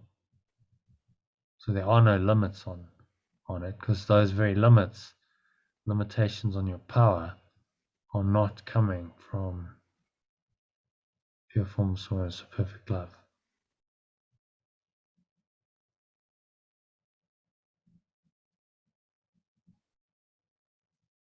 Okay, does that number 4 make sense? Yeah. Can you explain it to me? Am I asking too much? Yeah. Okay. So just give a 30-second summary of the paragraph.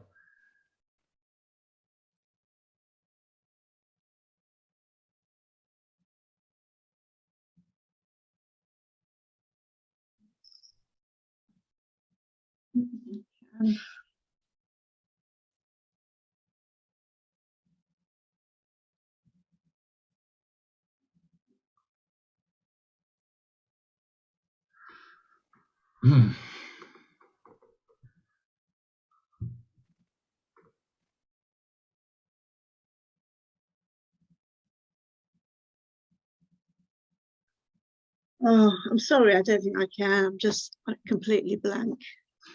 Okay. Never mind. Are you tired? Yeah, I'm really, really tired. I didn't sleep very well last night. Okay. John's not there to help you out.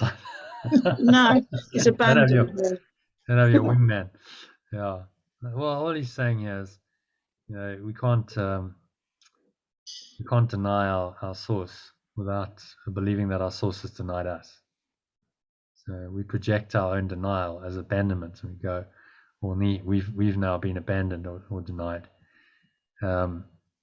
So these laws hold for our protection. So when we experience what we experience when we deny our source, pain, suffering, rejection, abandonment, this kind of thing, still for your protection, because it's showing you the power of your own awareness, showing you that your mind has power, that your beliefs have power, and it is not the will of pure formless awareness to limit that power of your mind. In fact, it's to tell you that you have all power.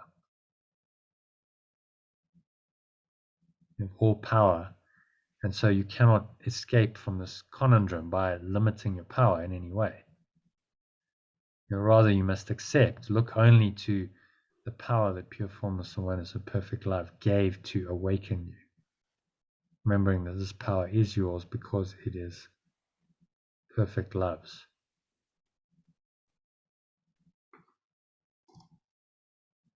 Join with your companions in its peace. So the answer to all of this is simply to join, give all power to this pure formless awareness of perfect love, and deny anything else as real, and join with our companions in its peace. We realize we're all really on the same path, doing the same thing ultimately.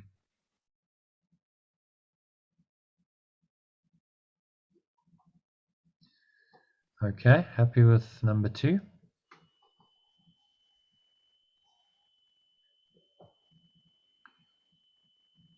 Number 3?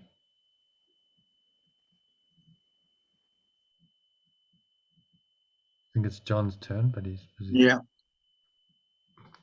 Your peace lies in its limitlessness. Limit the peace you share, and yourself must be unknown to you. Every altar to God is part of you, because the light he created is one with him. Would you cut off a brother from the light that is yours? You would not do so if you realized that you can darken only your own mind. As you bring him back, so will you return. That is the law of God, for the protection of the wholeness of his Son. Only you can deprive yourself of anything. Do not oppose this realization, for it is truly the beginning of the dawn of light. Remember also that the denial of this simple fact takes many forms. And these you must learn to recognize and to oppose steadfastly, without exception. This is a crucial step in the reawakening. The beginning phases of this reversal are often quite painful, for as blame is withdrawn from without, there is a strong... I think you've actually gone into the next paragraph. So sorry, I didn't put a break in there. Just realized it's quite a short one. Okay, so let's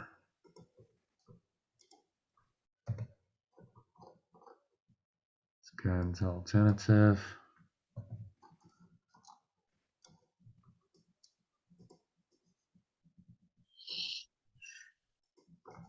Okay. All right, so alternatively,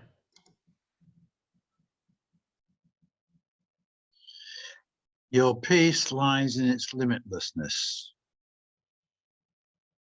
That's okay. yep. Limit the peace you share, and yourself,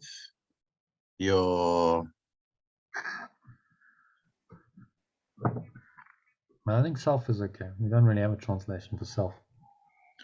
Must be unknown to you. Every altar or foundation. What was the other word we had for altar just back in paragraph 1? Got another word for it. Let's have a look.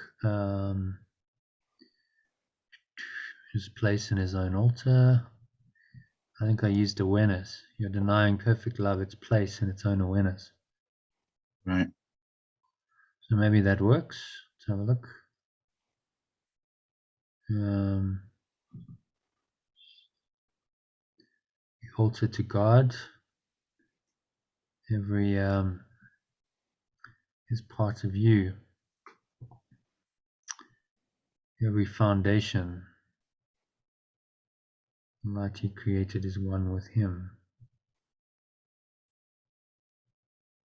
Yeah. Every foundation to awareness doesn't really work there. Every awareness. I don't think foundation helps either. Let's put it in and see. You don't think so? Every foundation to pure formless awareness of perfect love. Alright, hang on. I'm being in the wrong place. Every foundation to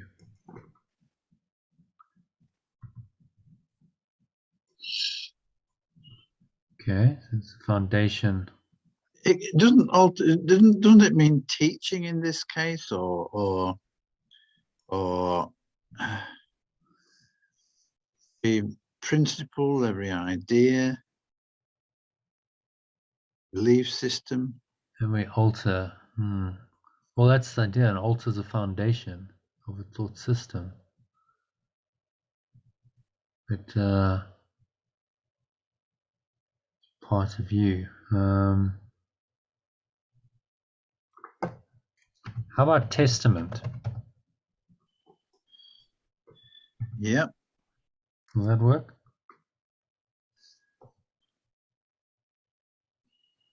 I think testament is on a par with altar, though. You know, in terms of not being every witness.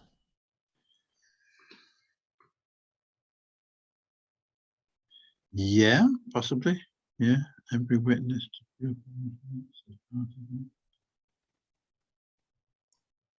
I think that's the best of what we got so far. Is it better? Is it better than altar? Every witness to it. Yeah, possibly. Yeah, probably. Every foundation of pure formless awareness is part of you. It's not actually clear what he means by altar here. No. Every altar to God. Okay, so what do you mean? Are you talking about a person, a part of the mind? Maybe every mind. Every altar to God is part of you because the light he created is one with him. You cut off a brother from the light that is yours. Altar to God is referring to every awareness. How about every part?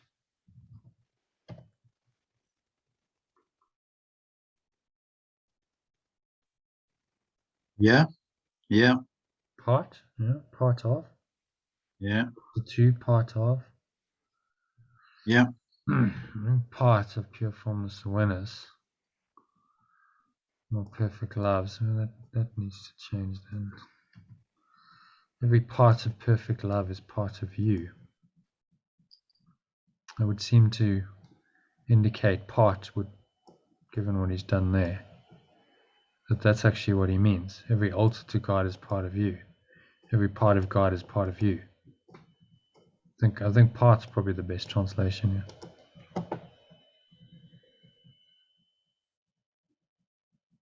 Yeah, you agree? I do agree, yeah. Okay. Because the awareness, it's extended.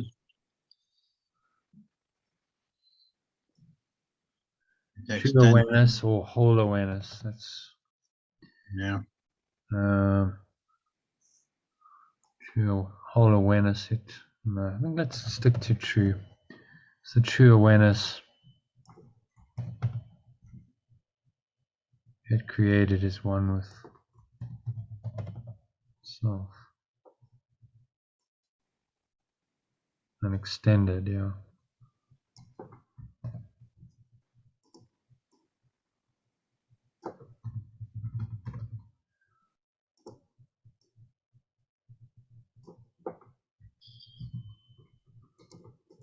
Okay. Would you cut off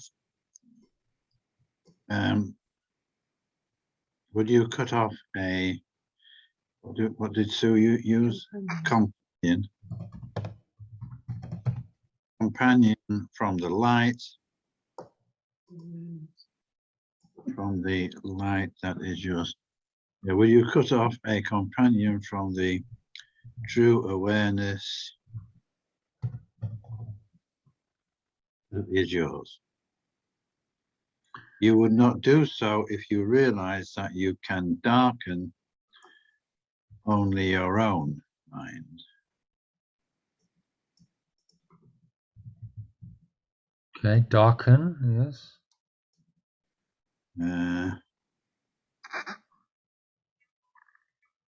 Awareness. Limit, diminish.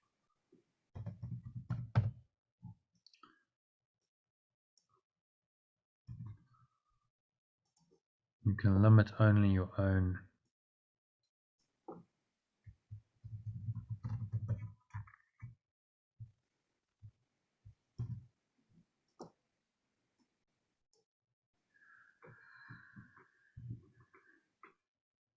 I think you're tired too, John. I only got about 3 hours sleep. That's why I suggested we do it later. Because when I texted you, I was about to get into bed for a few hours. So I had a meeting, early morning meeting. So the guy couldn't meet later. So I was like, okay, we'll meet and then have breakfast, and had to do one other thing. I had to get an agreement out, and then finally, like 11:30. Anyway, I'll survive as you bring him back. As you bring it back. So isn't he talking about your brother? Yeah. Yeah. So as you bring him or her, as you bring your companion. How about that?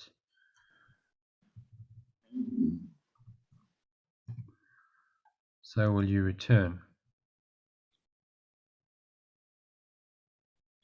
That is the law of love. That is love's pure, perfect love's law. For the protection of the wholeness of his extension. There's the law of perfect love. Protection of the wholeness of its extension. Okay, do you want to read it from the top and unpack it? Your peace lies in limitlessness. Limit the peace you share, and yourself must be unknown to you. Your peace lies in its limitlessness. Limit the peace you share, and yourself must be unknown to you. Every part of perfect love is part of you, because the true awareness it extended is one with itself. Would you cut off a companion from the true awareness that is yours? You would not do so if you realize that you can limit only your own awareness. As you bring your companion back, so will you return. That is the law of perfect love, for the protection of the wholeness of its extension. Okay, does that make sense? Give a little summary of that. Yeah, it does make sense. So our peace is totally. Our peace is in its entirety, and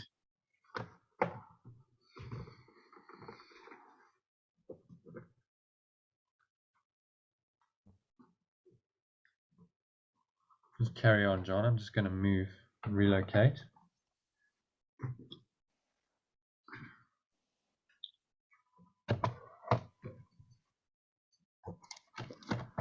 But you can carry on as I move.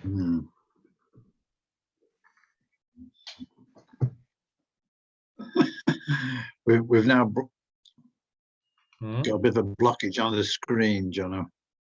All right. Okay. I'll just no system resources. Sort that out.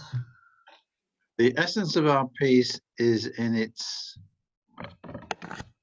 limitlessness, in its completeness.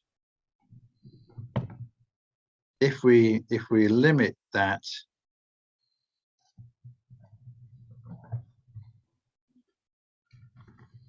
our peace is in its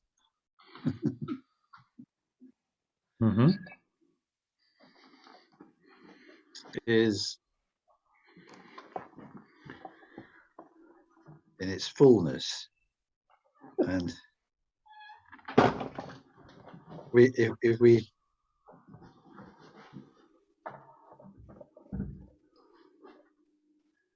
we cut off a companion, a brother, then we are ourselves. Yeah, you can't limit the peace without limiting yourself. No. And as we bring back our companion, so we restore peace to ourselves. We must extend it wholly. Peace must be extended from us wholly without exception. Otherwise, there's a limit in our awareness, and it's not pure formless awareness anymore. It's become limited awareness.